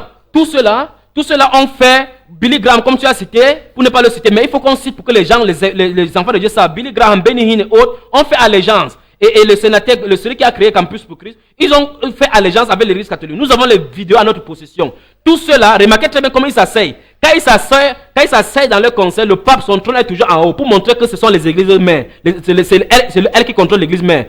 Apocalypse chapitre 13 dit qu'il lui fut donné le pouvoir de faire l'image de la bête. L'image de la bête, que l'image de la bête parla. Et à partir de là, il est écrit que tous ceux qui n'adoraient pas l'image de la bête, ça veut dire que tous ceux qui ne vont pas plier bagage pour entrer dans le conseil économique de l'église, tous ceux qui vont sortir, voilà pourquoi Dieu dit qu'on sorte pour se réunir en assemblée de maisons. Je ne sais pas comment il va faire pour que les gens puissent comprendre, mais je prie le Seigneur lui-même de donner ces choses aux gens. À l'instant où les gens vont avoir les autorisations des chefs de l'État et des gouvernements, on va les forcer. Il y a des lois qui vont être votées. Les gens vont se plier. Tous ceux qui ont et ils vont dire que pour qu'on contrôle bien la chose, pour que ça n'aille pas à la dérive, comme il y a eu les tentaments des différentes dénominations qui sont sorties, pour qu'on puisse contrôler l'église. Et c'est normal. L'État sur place doit contrôler toute l'association afin que ça ne soit pas une association montée contre l'État. Mais c'est le plan de l'Antichrist qui est derrière. Dieu nous révèle que tous ceux qui vont refuser ces catégories de faits vont subir la persécution. Donc mes soeurs dans le monde, mon frère dans le monde, toi qui m'écoutes maintenant en Amérique latine, en Amérique du Nord, en Amérique du Sud, quel que soit l'endroit où tu te me trouves, sache que nous sommes appelés à cela. Dans Actes chapitre 14, verset 22, l'apôtre Paul dit, il passait partout avec Barnabas, il fortifiait l'esprit des disciples. Et il a dit que sachez que c'est par quelques tribulations et difficultés qu'il nous faut entrer dans le royaume. Donc les difficultés, c'est la nourriture quotidienne du chrétien. Jésus-Christ est le dispensateur de ces persécutions-là. Si quelqu'un croit être prophète ou apôtre, la Bible déclare qu'il reconnaît que ces commandements-là, c'est un commandement de l'Éternel. Donc on ne peut pas faire autrement. La marque de la bête viendra à l'intérieur quand on va commencer à entrer dans ce système dénominationnel. Et maintenant, l'image, pendant que Christ, par son Saint-Esprit, est en train de verser l'unité de la foi. Imaginez, comprenez ceci, l'unité de la foi, c'est l'unité de la parole pure dans la parole de Dieu. Parce que la Bible déclare que la foi vient de ce qu'on entend. Et ce qu'on entend vient de la parole de Christ. Quand la parole de Christ va être donnée de façon unanime, de façon directe, de la même façon, en quelque lieu que ce soit, selon sa préscience, il va sceller son épouse et va les enlever en ses milieux. Et parallèlement, pendant que l'Esprit de Christ agit pour regrouper ses enfants, l'Esprit antéchrist réunit également ses fidèles à elle. C'est ça qu'on appelle Babylone la Grande, ce système babylonien qui a commencé sur Nimrod. Souvenez-vous, Nimrod veut dire rebelle. C'est Nimrod qui a commencé à être puissant sur la terre. Il a commencé dans la Genèse, au chapitre 11, pour construire un tour de Babel. La confusion. Là où on ne peut pas parler le même langage, mais il faut qu'on s'entende à tout prix. Ça veut dire que c'est la vérité qui prend place, qui cède la place à la réunion. Non, Dieu n'a pas parlé de l'unicité. Dieu a parlé de l'union de l'esprit, l'unité de l'esprit. Il n'a pas parlé de l'union. Ce n'est pas l'union charnelle, non. L'apôtre Paul dans 1 Corinthiens chapitre 5 dit donc que, n'étant pas présent de chair, je suis présent en esprit. Vous et mon esprit étant assemblés par la puissance du nom de Jésus-Christ. Et vous voyez cela. Donc tous les chrétiens, je vous ai dit que l'église c'est le corps de Christ, c'est le corps glorieux du Seigneur Jésus-Christ. Donc tous ceux qui ont accepté Jésus-Christ depuis la première Pentecôte jusqu'à ce que Jésus-Christ vienne, ceux-là sont à partir. Donc ça veut dire que les gens qui sont morts depuis en Christ, ils font partie. Mais sur la terre, c'est l'église locale. Donc toute personne qui n'est pas de cette église locale-là, Dieu ne le connaît pas. Eux, ils vont entrer dans le système antéchrist. Mais ceux qui sont nés de Dieu, ceux qui sont nés de l'esprit du Dieu vivant, Dieu les appelle à sortir parce qu'il est en train de vouloir faire quelque chose. Il dit sortez du milieu de mon peuple. Beaucoup de pasteurs se tuent maintenant à pouvoir avoir la régulation en voulant respecter l'autorité de l'État. Ils ne savent pas quel est le piège dedans. J'aimerais bien m'asseoir avec des pasteurs, m'asseoir avec des prophètes pour leur expliquer d'après la parole de Dieu ce qui est en train d'arriver sur l'église. Dieu veut sceller son épouse. Voilà pourquoi il demande que les gens sortent du milieu d'eux. Que les gens sortent de... La dispensation dénominationnelle est passée. C'est exactement ça. Ce qui s'est passé depuis 1000 ans de ténèbres quand il a suscité Martin Luther en disant va dire-leur que ce n'est pas la vente des prières. Mon juste vivra par la foi. Quand c'était terminé, il a scellé le groupe. Qu'est-ce qui s'est passé? Jean Calvin est venu, il a dit quoi? Avec la sanctification. Il a dit après être accepté par la foi le salut, il faut être sanctifié. Par la suite, qu'est-ce qui va venir? John William Seymour va venir avec le baptême du Saint-Esprit. Par les pentecôtistes. On va voir quoi? Qu'il y a eu les trois qui ont été unis. Pourquoi? Parce qu'il y avait la justification par la foi, il y avait maintenant la sanctification, les dons du Saint-Esprit étaient restaurés. Et maintenant, on était maintenant en plein d'entrer dans la voie parfaite de Dieu. Parce que la parole sans l'esprit est l'être mort. Voilà pourquoi Dieu était à l'œuvre à ce que le maïs qui a été planté à la Pentecôte monte à maturité. Souvenez-vous dans Matthieu, dans les paraboles de Matthieu, quand il a parlé de ce monde-là, ce champ dont la bonne semence a été semée et l'ivraie a été semé, il avait dit aux anges que n'allez pas faire de telle façon que, de peur que dans la confusion, vous ne découpez le vrai. Parce que le vrai et l'ivraie sont côte à côte. Et tellement le faux biais est tellement proche du vrai que il faut un objet spécial pour pouvoir détecter le faux biais. C'est la même façon. Voilà pourquoi Christ est en train de sceller son épouse. L'antichrist est en train de sceller son épouse. Souvenez-vous, c'est l'image de la bête. Le faux prophète, la papauté, le Vatican va contrôler cela. Le conseil œcuménique de l'église. Donc si toute personne qui m'écoute maintenant, c'est que son assemblée a fait alliance avec l'église catholique. Tapez dans votre région, dans votre pays, partout où vous vous retrouvez. Tapez la liste des membres du conseil œcuménique. Si vous voyez le nom de votre dénomination là-bas, sortez rapidement, mes chers amis. Si vous n'avez pas encore vu, écoutez-moi maintenant, peuple de Dieu qui m'écoute maintenant. La loi sera mondiale. Ça sera mondial. On va l'accepter de façon unanime. Comme le FMI, la Banque mondiale, prend les décisions et ça circule dans tous les pays. C'est la même façon que ça va se passer. C'est devant nous maintenant. La loi va sortir. Toute personne qui a des églises avec des noms, comme on dit là, des dénominations avec des décrets, doivent être dans chaque zone contrôlées par une paroisse. Et les cardinaux, les évêques seront au-dessus d'elles et ils vont rendre compte à l'église catholique. Que vous l'admettez ou non, vous voulez ou non, les gens vont sortir et ça sera trop tard. Alors on va voir quoi? Matthieu chapitre 25, verset 1 à 6 va s'accomplir. Les vierges sages ont pris l'huile, le Saint-Esprit. D'autres étaient purs, c'était des vierges, mais ils n'ont pas compris la volonté du Saint-Esprit. Ils n'ont pas été scellés. Alors par conséquent, ils n'ont pas répondu à l'appel. Quand on est entré, qu'est-ce qui s'est passé? Beaucoup de personnes vont aller dans la grande tribulation. Ils vont dire, Seigneur, Seigneur, ouvre-nous. Ils vont entrer dans l'obscurité de dehors. Pourquoi l'obscurité? Parce que la lumière du monde est quittée. La lumière, la Bible, dans 2 Thessaloniciens chapitre 2, la Bible déclare que vous savez très bien ce qui retient afin que l'impie n'apparaisse qu'en son temps. Quand l'enlèvement va avoir lieu, l'impie va se manifester. Les chrétiens qui vont rester sur la terre vont reconnaître que tout ce qu'on leur prêchait était la vérité. Rentrons dans la simplicité de la parole.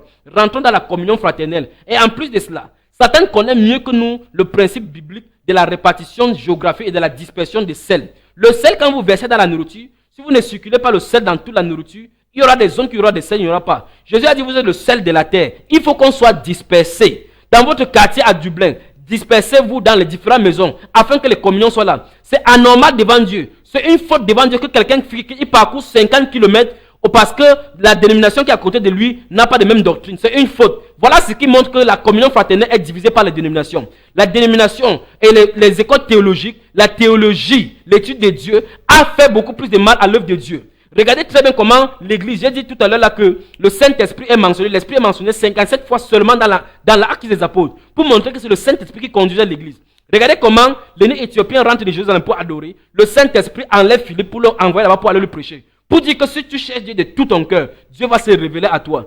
Toute personne qui était sous un joug étranger, sous un joug religieux, au nom de Jésus-Christ, que vous en soyez libérés maintenant. Je prie le Saint-Esprit de toucher tous ces pasteurs qui écoutent maintenant, tous ces prophètes qui écoutent maintenant, qu'ils posent des questions et qu'on leur réponde, qu'ils écoutent la volonté parfaite de Dieu pour cette époque. Souvenez-vous de ce que j'ai parlé comme dispensation. Caïphe était souverain sacrificateur selon l'ordre de Moïse, selon l'ordre d'Aaron. Mais le grand souverain sacrificateur selon l'ordre de Melchisedec était là. Les deux souverains sacrificateurs étaient côte à côte. L'une des dispensations devait disparaître alors que l'autre devait faire place. C'est la zone tampon. C'est la zone tampon qui crée le truc comme ça. Beaucoup de personnes étaient dans l'expectative. Et pour se poser la question si Jean était le Christ. Parce qu'ils attendaient le Messie depuis. Le Messie était au milieu d'eux. Il leur a montré que voici la nuit de Dieu qui ôte le péché du monde. Ça n'a pas empêché qu'ils rentrent encore dans les rudiments du monde. Pourquoi la confusion? La période où les dispensations s'entrechauffent, se chevauchent, c'est là le problème. Si le Seigneur tarde à venir, les années qui viennent devant nous, on va voir clairement la distinction. Les persécutions qui ont lieu en Chine, au Népal, en Inde et au Pakistan sur les chrétiens, ça va se répandre exactement comme ça pour que les chrétiens reviennent en ordre. Et remarquez bien le réveil qui est en Corée du Sud, en Corée du Nord. Remarquez très bien, plus on se rassemble comme ça, plus on est dans l'unité de l'esprit, plus le Saint-Esprit se meurt, il y a des miracles, des prodiges, et le Saint-Esprit se dégage. Mais la division, les dénominations, c'est les divisions. Vous voyez une personne traverser une dénomination à côté de sa maison pour aller prendre le taxi, aller quelque part. C'est une abomination devant le Seigneur. Alors qu'est-ce qu'on va dire? On va dire, vous êtes des tels, nous sommes des tels. La Bible répond, qu'est-ce que Paul, qu'est-ce que Apollos? Des serviteurs par le moyen où vous avez cru. Vous voyez, on commence à croire que l'église c'est un lieu, alors que c'est le corps, notre corps qui est le temple du Saint-Esprit, et nous sommes membres les uns les autres. Vous voyez comment un chrétien quitte un lieu pour aller traversant des centaines de kilomètres pour aller adorer quelque part. C'est une abomination. Et Jésus dit, l'heure vient et l'heure est venue, où ce n'est ni à Jérusalem, ni dans tel lieu qu'on doit adorer, mais l'adoration de Jésus c'est en esprit et en vérité. Et Jésus a dit, sanctifie par sa parole. Ta parole est la vérité. Ta parole est la vérité. Et il a dit dans Jean chapitre 16, que quand le Saint-Esprit viendra, il vous conduira en toute la vérité. Le Saint-Esprit ne peut pas donner une révélation contre la parole de Dieu. La parole de Dieu est le dernier habit. C'est l'absolu. C'est le définitif. Alléluia. Amen. Y a-t-il encore des questions dans le monde entier? Alléluia. Alléluia. Amen. Ok. Donc, toutes ces choses-là, toutes ces doctrines, il faut qu'on, avec le temps, je ne sais pas quand le Seigneur permettra, on va aller à l'origine. Je vais recommencer une chose. Si vous lisez Actes des Apôtres chapitre 20, vous lisez à partir du verset 17, la Bible déclare que des millénaires, l'apôtre Paul envoya chercher les anciens de l'église d'Éphèse. Et étant venu donc à lui, il leur a dit, parce qu'il voyait, il sentait déjà sa faim. Il dit que moi, j'ai passé au milieu de vous. Je n'ai pas craint de vous annoncer publiquement dans les maisons les conseils de Dieu. Il dit, je vous ai annoncé tous les conseils de Dieu sans en rien cacher. Maintenant, il dit, voici, je m'en vais à Jérusalem, lieu maintenant. Je m'en vais à Jérusalem, sachant pas ce qui va arriver. Mais il a dit quoi? Il dit, vous, au milieu de quel j'ai prêché, je vous ai annoncé tout le conseil de Dieu. Ça veut dire que la responsabilité est entre leurs mains. Mais maintenant, il donne une prophétie. Il dit, je sais qu'après mon départ, il se lèvera du milieu de vous. Regardez très bien cela. Satan ne peut pas venir se présenter en tant que Satan, non. Satan ne peut pas... Remarquez très bien Judas. Si Judas était à l'extérieur des disciples, on pouvait facilement le détecter. Il était dans l'adoration avec le Seigneur. Il était sournois. La Bible déclare qu'il n'avait pas au même ministère. Mais ce qu'il n'avait pas, il n'était pas prédestiné à cette tâche-là. Alléluia. Il ne pouvait pas être du groupe des élus. Amen. Donc, la Bible déclare que quoi? L'apôtre Paul dit par le Saint-Esprit. Il dit, je sais, le grand prophète, voyant dans le futur, il dit, je sais qu'après mon départ, il se lèvera du milieu de vous. Alléluia. Des loups cruels du milieu de vous. Je veux que les gens comprennent cela. Du milieu des chrétiens. Du milieu des chrétiens. Et Jésus avait prophétisé dans Matthieu 24, verset 24. Il dit, si l'on vous dit qu'il est ici, n'y allez pas. S'il est dans un tel lieu, n'y allez pas. Il dit, comme l'éclair pas de l'Occident et l'Orient, ainsi sera l'avènement du Fils de l'homme. Mais il a prophétisé en disant ceci. Il dit, plusieurs faux Christ viendront et plusieurs faux prophètes viendront. Écoutez très bien. Christ, ça veut dire un. Ça vient du grec qui veut dire un. Ça veut dire que plusieurs fausses personnes viendront avec des fausses onction. C'est ce que Christ a prévu. Et dans le livre de 2 Pierre, le prophète Pierre également va aussi dire, dans 2 Pierre chapitre 2, il dit qu'il y a eu parmi le peuple de faux prophètes. Il dit, il y a eu parmi le peuple de faux prophètes, de même il y aura parmi vous de faux docteurs. Et vous voyez le développement dans le livre de 2 Timothée, 1 Timothée. Il dit qu'à la fin des temps, beaucoup abandonneront la foi pour te donner des docteurs selon leurs propres désirs. Ils écouteraient, qui vont leur prêcher ce qu'ils veulent. Alléluia. Donc Dieu a prophétisé. Il y a des prophéties pour nous montrer clairement que nous devons prendre garde. Qu'est-ce que l'apôtre Paul a dit? Il dit des faux docteurs vont venir après son départ. Remarquez très bien, je veux dire quelque chose. Toute personne qui bâtit ces dénominations, qui bâtit ces choses, prennent la source avec les enseignements des autres docteurs qui ont été avant. Ignace d'Antioche, Jean Chrysostome, Origène et autres, Clément d'Alexandrie, les docteurs sont terribles. Tertullien, Irénée et ainsi de suite, Martin, Saint Colomba et autres cela. Tous ces docteurs qui sont venus, remarquez très bien, même le docteur Luther, même Luther qui est sorti des dénominations, remarquez très bien qu'il a hérité le clergé. Il a hérité le clergé, hérité les habits du dimanche, hérité le baptême des enfants et ainsi de suite. Mais il est sorti avec le message. C'est pour vous montrer que, et lui-même a dit que toute réforme a besoin d'être réformée. Nous voici maintenant. Nous sommes au temps de la fin. Nous devons réformer tout ce que, nous devons prendre les vérités de tous les réformateurs que Dieu a envoyés. Et puis nettoyer tout ce qui doit être nettoyé. Et Dieu merci, nous avons la parole de Dieu. Nous savons très bien que la justification par la foi est scripturaire. Mais nous croyons clairement qu'on ne doit pas baptiser un enfant. Donc nous prenons cela à Luther et nous disons non, Luther, tu avais faux dessus. Pourquoi? Parce qu'il n'avait pas la lumière, il n'avait pas l'illumination de ce temps-là. Alléluia. Amen. Donc, la restauration des dons dans l'église, on va prendre la totalité de la vérité. On ne doit rien y ajouter. Je veux que quelqu'un me comprenne. On ne doit rien en retrancher. Si on veut dire n'importe quoi par révélation, il faut que ça soit scripturaire. Si ce n'est pas scripturaire, on met ça de côté. Donc, l'apôtre Paul dit que après son départ, il y aura plusieurs antichrists, plusieurs adorateurs du diable. En fait, ce sont les faux docteurs qui vont sortir du milieu d'eux. Dans 1 Jean chapitre 2, verset 18 et verset 19, il dit, bien-aimés frères, vous avez appris qu'il y a un antichrist qui vient dans le monde. Il dit maintenant, plusieurs antichrists sont venus dans le monde, sont maintenant dans le monde. Ça, c'est l'an 95. Et il dit qu'ils sont sortis du milieu de nous, verset 19, de 1 Jean chapitre 2. Il dit, ils sont sortis du milieu de nous.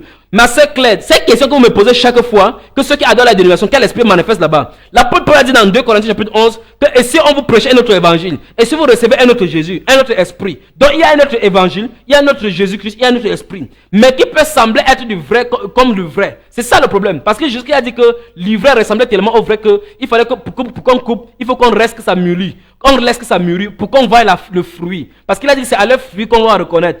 Une personne ne peut pas après parler de Jésus-Christ et nier la parole de Dieu. Alors il y a l'esprit antichrist sur lui. Quelque chose ne va pas chez lui. Il faut qu'on se mette des genoux par terre comme prie. Alléluia. Donc tous ces docteurs qui sont sortis, voilà, j'interprète comme ça les serviteurs de Dieu. Pour qu'on regarde de quelle fondation, sur quoi on a été fondé. Notre fondation doit être le roc, la parole. Donc on a bâti les dénominations d'après les modèles qu'on a trouvés. Et je vous ai montré que ça venait d'Alexandre Sévère par pensée. Et c'est Constantin qui a mis cela en exergue. C'est lui qui a mis cela pratiquement. Donc, remarquez que 300 ans avant, il n'y avait pas le temple. Les chrétiens n'avaient pas. Et beaucoup de gens disent que quand on est nombreux, qu'est-ce qu'on va faire? Le premier jour de la Pentecôte, ils étaient 3000. La deuxième fois qu'ils ont prêché 5000, ils étaient 8000. Est-ce qu'il y a un endroit pour les contenir? Ils étaient dispersés dans la maison. Beaucoup de personnes disent qu'ils n'avaient pas de moyens. Or, la Bible déclare qu'il y avait des champs ils possédaient. D'autres avaient des champs, ils vendaient plutôt pour venir donner pour qu'on distribue. Il y avait parmi eux des trésoriers. Les trésoriers de la ville, il y avait parmi eux des juifs qui étaient riches, mais personne n'en faisait le cas. Pour montrer que c'est la communion fraternelle que Dieu veut. C'est le modèle de Dieu, mes chers amis. C'est le modèle de Dieu. Le temple de Jérusalem typifiait le Seigneur Jésus-Christ. Alléluia. Oui. Ok. Oui. Bonne question, ma chère, c'est bonne question. Il commence à répondre à ses sœurs. Si elle est baptisée de la façon biblique, écoutez bien, si elle est en train de m'écouter, le baptême biblique, le baptême de la Bible, c'est le baptême au nom du Seigneur Jésus-Christ. Si tu n'es pas baptisé comme ça, si quelqu'un m'écoute maintenant et qu'il est baptisé au nom dans les titres Père, Fils, Saint-Esprit, d'après la Bible, il n'est pas encore baptisé. Donc il faut que la personne soit baptisée. Donc si cette sœur qui m'écoute maintenant a été baptisée au nom du Seigneur Jésus-Christ, je crois qu'à un moment donné, on va parler, si Dieu le permet, sur cette antenne. Mais parlons-y rapidement. Si elle est baptisée d'après au nom du Seigneur Jésus-Christ, d'après comme la formule le dit dans Actes des Apôtres et suivant, au nom du Seigneur Jésus-Christ, parce que c'est la révélation de la parole. Si elle n'est pas baptisée ainsi, alors il faut qu'elle soit baptisée. Remarquez très bien, si elle n'est pas baptisée ainsi, elle n'est pas encore baptisée, non, elle ne doit pas faire un rebaptême, parce qu'il y a un seul baptême. Si elle n'est pas encore baptisée, quand on l'ait plongée n'importe combien de fois, elle n'est pas encore baptisée. Donc la première fois qu'elle va se baptiser au nom du Seigneur Jésus-Christ, alors elle sera en train de baptiser le premier baptême. Souvenez-vous, dans Actes chapitre 19, quand l'apôtre Paul a trouvé ces braves hommes, ces 12 hommes là-bas, il a dit de quel baptême avez-vous été baptisé? Il dit du baptême des gens. Il dit ah, je comprends votre problème. Il a dit la Bible déclare sur il fut baptisé au nom du Seigneur Jésus-Christ et après l'apôtre Paul imposa la main sur eux, il reçut le don du Saint-Esprit. C'est clair. La Bible n'a pas dit il fut rebaptisé. La Bible a dit il fut baptisé. Dans Actes chapitre 19, là, le verset 1 à 5. La Bible déclare que sur ces paroles, il fut baptisé. La Bible n'a pas dit qu'ils sont rebaptisés. Il n'y a pas un rebaptême, il y a un seul baptême. La Bible déclare à Ephésiens 4 qu'il y a un seul Dieu, une seule Bible, une seule foi, un seul Seigneur, un seul baptême. Donc c'est le seul baptême de la Bible. Si tu n'es pas baptisé selon la Bible, alors tu n'as pas encore été baptisé. Maintenant, si tu as été baptisé là-bas au nom du Seigneur Jésus-Christ, alors ton baptême est conforme. Amen. Amen. Maintenant, concernant les femmes qui sortent des dénominations, la Bible déclare dans 1 Corinthiens 14, permettons-nous de le lire. 1 Corinthiens 14. Alléluia. Je sais que les femmes qui sortent de dénomination, à la dénomination, on pousse les gens à bout. En fait, puisque quand on commence à désobéir à une chose, on va désobéir au reste. C'est clair. C'est le principe spirituel. Parce que plusieurs femmes enseignent dans les dénominations. Quand elles sortent maintenant, imagine les femmes pasteuses, pastrices, je ne sais pas d'où elles prennent ce titre-là. D'autres ont le col blanc. Que Dieu nous en préserve. Quand une femme sort comme ça, là, elle est déboussolée. Parce qu'elle a fait 15 ans dans le faux. Elle ne sait pas comment faire. Et maintenant, elle veut faire quelque chose pour le Seigneur. J'avertis toutes les femmes qui enseignent et qui sont sorties de dénominations. Restez d'abord tranquilles. Même si vous avez l'inspiration n'importe comment, restez tranquille. Restez tranquille, laissez le Saint-Esprit vous épurer, nettoyer ces bêtises en vous. Alléluia. 1 Corinthiens chapitre 14. Je vais lire à partir du verset 33. La Bible déclare, car Dieu n'est pas un Dieu de désordre, mais de paix. Comme dans toutes les églises des saints, écoutez bien, ce n'est pas à Corinthe seulement, comme dans toutes les églises des saints, que les femmes se taisent dans les assemblées, car il ne leur est pas permis d'y parler, mais qu'elles soient soumises, selon que le dit aussi la loi. Mais c'est vous parlez de quoi? Les gens dont vous parlez que l'Esprit de Dieu se manifeste dans les dénominations, qui laissent les femmes enseigner là, ils ne voient pas cela. Écoutez bien, le danger, je le dis une fois de plus, c'est que nous croyons servir Dieu, mais c'est à la fin qu'on va entendre ouvrir iniquité. Je ne vous ai jamais un point connu. Imaginez dans Matthieu chapitre 17, Jésus a dit quoi? Il dit plusieurs viendront enseigner la médecine. Oh Seigneur, Seigneur, n'avons-nous pas fait des miracles? Mais c'est terrifiant ça. N'avons-nous pas fait des miracles? N'avons-nous pas parlé en ton nom, prophétisé en ton nom? Vous pensez que ce sont des mondains qui le font? Non. Les mondains ne connaissent pas Jésus-Christ. Ce sont des religieux. Alléluia. Ils vont venir dire, Seigneur, je prêche en ton nom. Jésus va dire, je ne vous connais pas, vous qui commettez l'iniquité. Prenons une femme qui se met à enseigner. Et la Bible dit ici clairement que les femmes se taisent dans toutes les assemblées des saints. Elle dit non, je prêche. Et l'autre va dire, quand elle prêche, je suis béni. Tu es béni par quoi? Parce que tu prends quelle nourriture? Ce n'est pas ça le problème. Dieu va demander à cette femme vers la fin, qui t'avait envoyé? Souvenez-vous, dans 1 Samuel chapitre 15, le verset 23, la Bible déclare que la désobéissance est aussi coupable que l'idolâtrie. Donc si tu désobéis à la voix de l'Éternel, quand c'est écrit dans la Bible, c'est la volonté parfaite et définitive de Dieu. On ne doit rien ajouter et Dieu ne peut pas faire au-delà de cela. Si Dieu voulait que les femmes prêchent, il devait le montrer dans la parole. Il devait le mettre dans la parole. Il a interdit les ministères de conduite et d'autorité aux féminins. Donc il n'y a pas de femmes apôtres, il n'y a pas de femmes prophétesses dans le Nouveau Testament, il n'y a pas de femmes évangélistes, ainsi de suite, et pasteurs. Il n'y a pas ça. Il n'y a pas de telles choses dans la Bible. Que Dieu nous en préserve. Il dit que les femmes se taisent. Oui. Voilà pourquoi. Oui. Alléluia. Absolument. C'est très bien. Si quelqu'un appelle pour vous poser des questions, pour que vous répondez, alors vous serez en train de prendre l'autorité sur l'homme. Gardez-vous de le faire, ma soeur. Dites à cette personne-là de contacter un frère. Vous avez des pasteurs, par exemple, que vous invitez à la radio. Donnez-leur leur numéro, comme ça ils posent des questions là-bas. Vous enseignez les femmes, parce que les femmes doivent enseigner les femmes. C'est ce qui est écrit dans la Bible. Restons scripturaires. Alléluia. Donc, si on t'invite quelque part à aller donner le témoignage des femmes, si les hommes se réunissent, dis d'abord à ceux qui sont invités que tu veux parler aux femmes, tu ne voudrais pas que les hommes soient là. Alléluia. Et par-dessus tout cela, présente cela au Seigneur. Donc je sais que, parce que Palme a commencé en 1800 comme ça, avec l'église méthodiste, avec ce qu'ils ont appelé l'ancienne sanctification. Elle a commencé une réunion de mardi, comme ça, ça a pris de l'ampleur de temps que les hommes ont commencé à assister. Et c'est là où est venue donc la réunion où les femmes ont commencé à enseigner. Parce que les hommes commençaient à se manifester. On a dit, le femme peut faire quelque chose. La femme véritablement peut faire quelque chose à la place que Dieu lui a donnée. Et le vrai ministère de la femme, c'est le ministère des silences. Alléluia. Le vrai ministère de la femme, c'est le ministère des silences. Donc la femme est remplie de silence, la femme plaît à l'Éternel. Amen. La Bible déclare dans 1 Pierre chapitre 3, cette apparence, cette intérieur, la parure intérieure est cachée, qui est d'un grand prix devant Dieu. Vous voyez, ce n'est pas parce que la femme s'exhibe à l'extérieur qu'elle a quelque chose pour Dieu. C'est d'abord l'apparence interne. Et quand tu es interne, tu vas comprendre la volonté de Dieu. La Bible déclare ici là qu'elle se taise dans toutes les assemblées. Maintenant, regardez bien. Au verset 35, il dit quoi? Si quelqu'un croit être prophète ou inspiré, qu'il reconnaisse que ce que je vous écris est un commandement du Seigneur. Comme c'est un commandement du Seigneur, ça met en déroute toute personne qui dit que c'était à l'église de Corinthe. Parce que le commandement du Seigneur transcende toutes les époques, toutes les cultures. Quand c'est un commandement du Seigneur, ça regarde tout le monde. En fait, au chapitre 1, verset 1, il dit quoi? Il dit, Paul, apôtre de Jésus-Christ, par la volonté de Dieu, à l'église de Dieu qui est à Corinthe, à tous ceux qui, en quelque lieu que ce soit, invoquent le nom de notre Seigneur et le nôtre. Donc, la Bible déclare que le livre de Corinthiens est adressé à toutes les époques, tous ceux qui invoquent le nom du Seigneur Jésus-Christ. À moins que quelqu'un n'invoque pas le Seigneur Jésus-Christ. Il disait que si quelqu'un croit être prophète ou inspiré, qu'il reconnaisse que ce que je vous ai écrit est un commandement du Seigneur. Mais c'est quand même curieux que tu vois les prophètes aujourd'hui, ils disent qu'ils sont prophètes de Dieu, mais leurs femmes enseignent des hommes, jusqu'à prêcher que Alléluia. Regardez ici, verset suivant. Oui. Bon, ok. La parole restreint la manifestation des dons spirituels dans l'église pour les femmes dans la prophétie. Prenons le livre des Actes des Apôtres. Actes des Apôtres. Alléluia. Mais vous avez des bonnes questions. Vous les femmes là, vous êtes vraiment réveillées. Que Dieu soit béni. Que Dieu soit loué éternellement. Alléluia. Je prie qu'il touche les femmes comme ça, que les femmes, particulièrement les femmes qui font des assemblées et qui viennent pervertir l'œuvre de Dieu. Je prie que Dieu les touche afin qu'elles soient. Oh ma soeur, il y a des sœurs ici qui étaient dans des pays étrangers qui sont venus et Dieu les a brisées. Elles ont abandonné ces genres de choses là et elles ont abandonné tout maintenant aux hommes. Alléluia. Bon, Actes des Apôtres chapitre 21. Si nous lisons le verset 7 et 8, lisons là, regardons bien. Regardez, versets 7, 8 et 9. Il est écrit, achevant notre navigation, nous allâmes de Tyr à Ptolémaïs, où nous saluâmes les frères et passâmes un jour avec eux. Écoutez bien, nous partîmes le lendemain et nous arrivâmes à Césarée. Étant entrés dans la maison de Philippe, vous voyez, dans la maison de Philippe. L'évangéliste Philippe avait une église dans sa maison, qui se réunissait dans sa maison. Philippe n'a pas allé prêcher en Samarie et construire une dénomination là-bas, non. Il avait une assemblée dans sa maison. Vous pensez qu'il le guide comme ça, frère, ma soeur, mes soeurs? Il dit, la Bible déclare, étant entré dans la maison de Philippe l'évangéliste, qui était l'un des 7, nous logeâmes chez lui. Il avait 4 filles vierges qui prophétisaient. Vous voyez, l'assemblée qui se réunissait chez Philippe, les 4 filles vierges prophétisaient. Vous voyez très bien qu'on ne peut pas savoir s'ils prophétisaient tant qu'ils n'avaient pas prophétisé.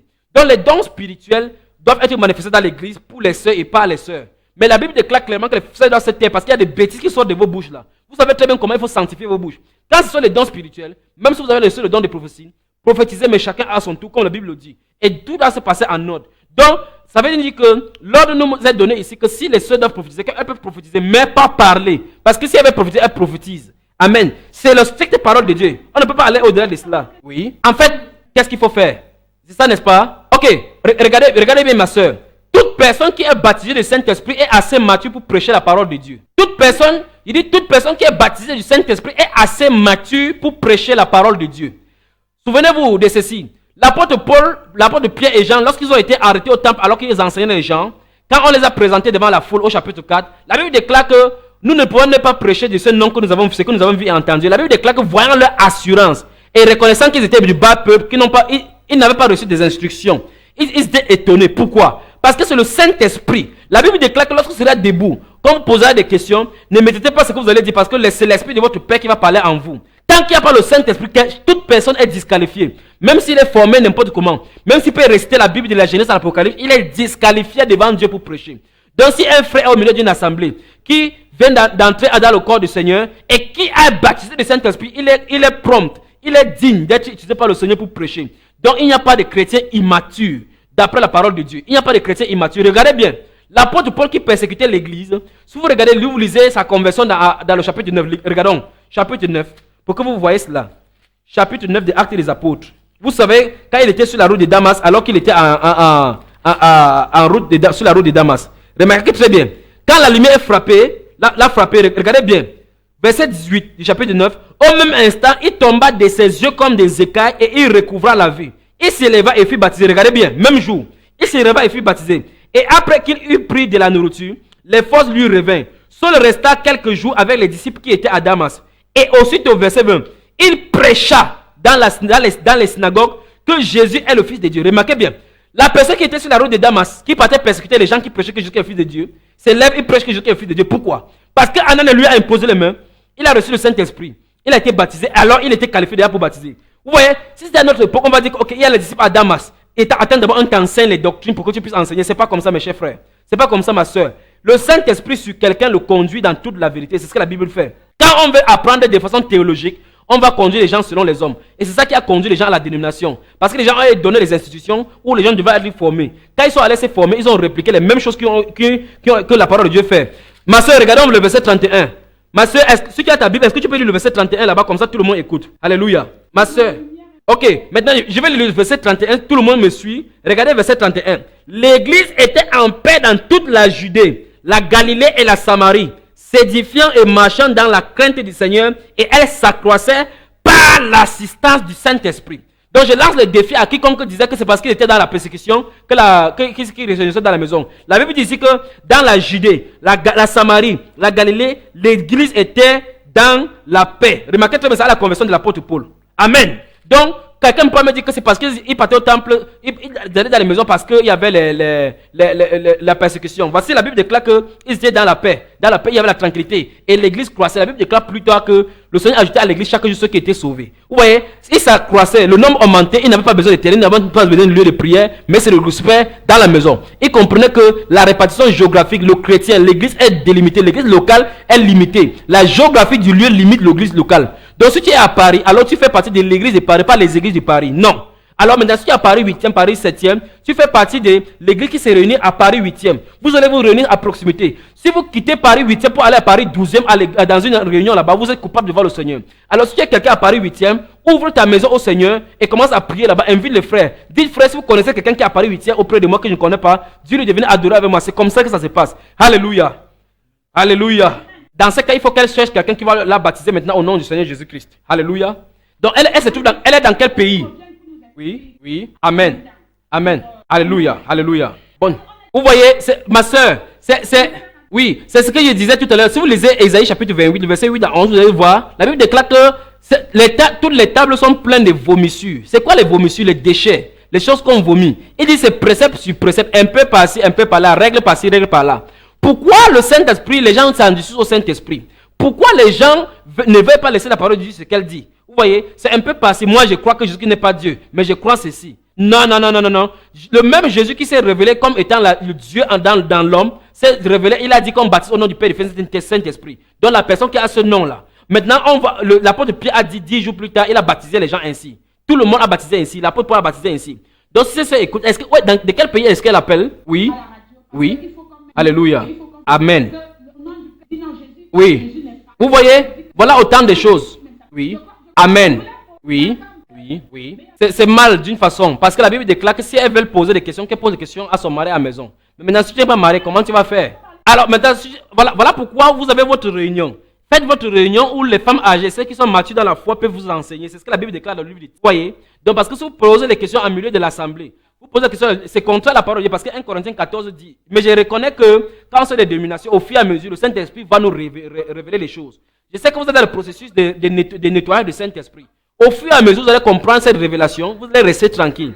Ou bien vous pouvez prendre le frère de côté, hors de l'assemblée, et puis lui poser des questions, comme c'est des questions qu'il veut savoir, parce qu'il veut savoir, hors de l'assemblée, mais que ce ne soit pas dans l'assemblée des saints, parce qu'il a dit comme dans toutes les églises des saints, mais que ce ne soit pas au milieu de l'assemblée, tel que la Bible a dit. Vous voyez ça, ma soeur? Donc, faites tout d'après la parole de Dieu.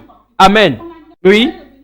Si Dieu le permet, on sera ensemble encore à la même heure, n'est-ce pas? Absolument. Absolument. Oui. Amen. Amen. Absolument. Donc, dans votre réunion, partagez les différentes doctrines, les différentes choses. Et bien plus, la Bible déclare que le premier ministère, je répète encore, le premier ministère de la femme, c'est le ministère des silences. Parce que la femme ne s'est pas tenue dans le silence. Le Satan est entré avec voilà pourquoi la Bible déclare qu'elle doit aussi rester dans le silence, comme le dit aussi la loi. Pour montrer que la loi, là, ce n'est pas la loi des Corinthiens. C'était la loi de Dieu. Donc la loi de Dieu veut que la femme demeure dans le silence. Alléluia. Qu'elle ne prenne pas autorité sur les hommes.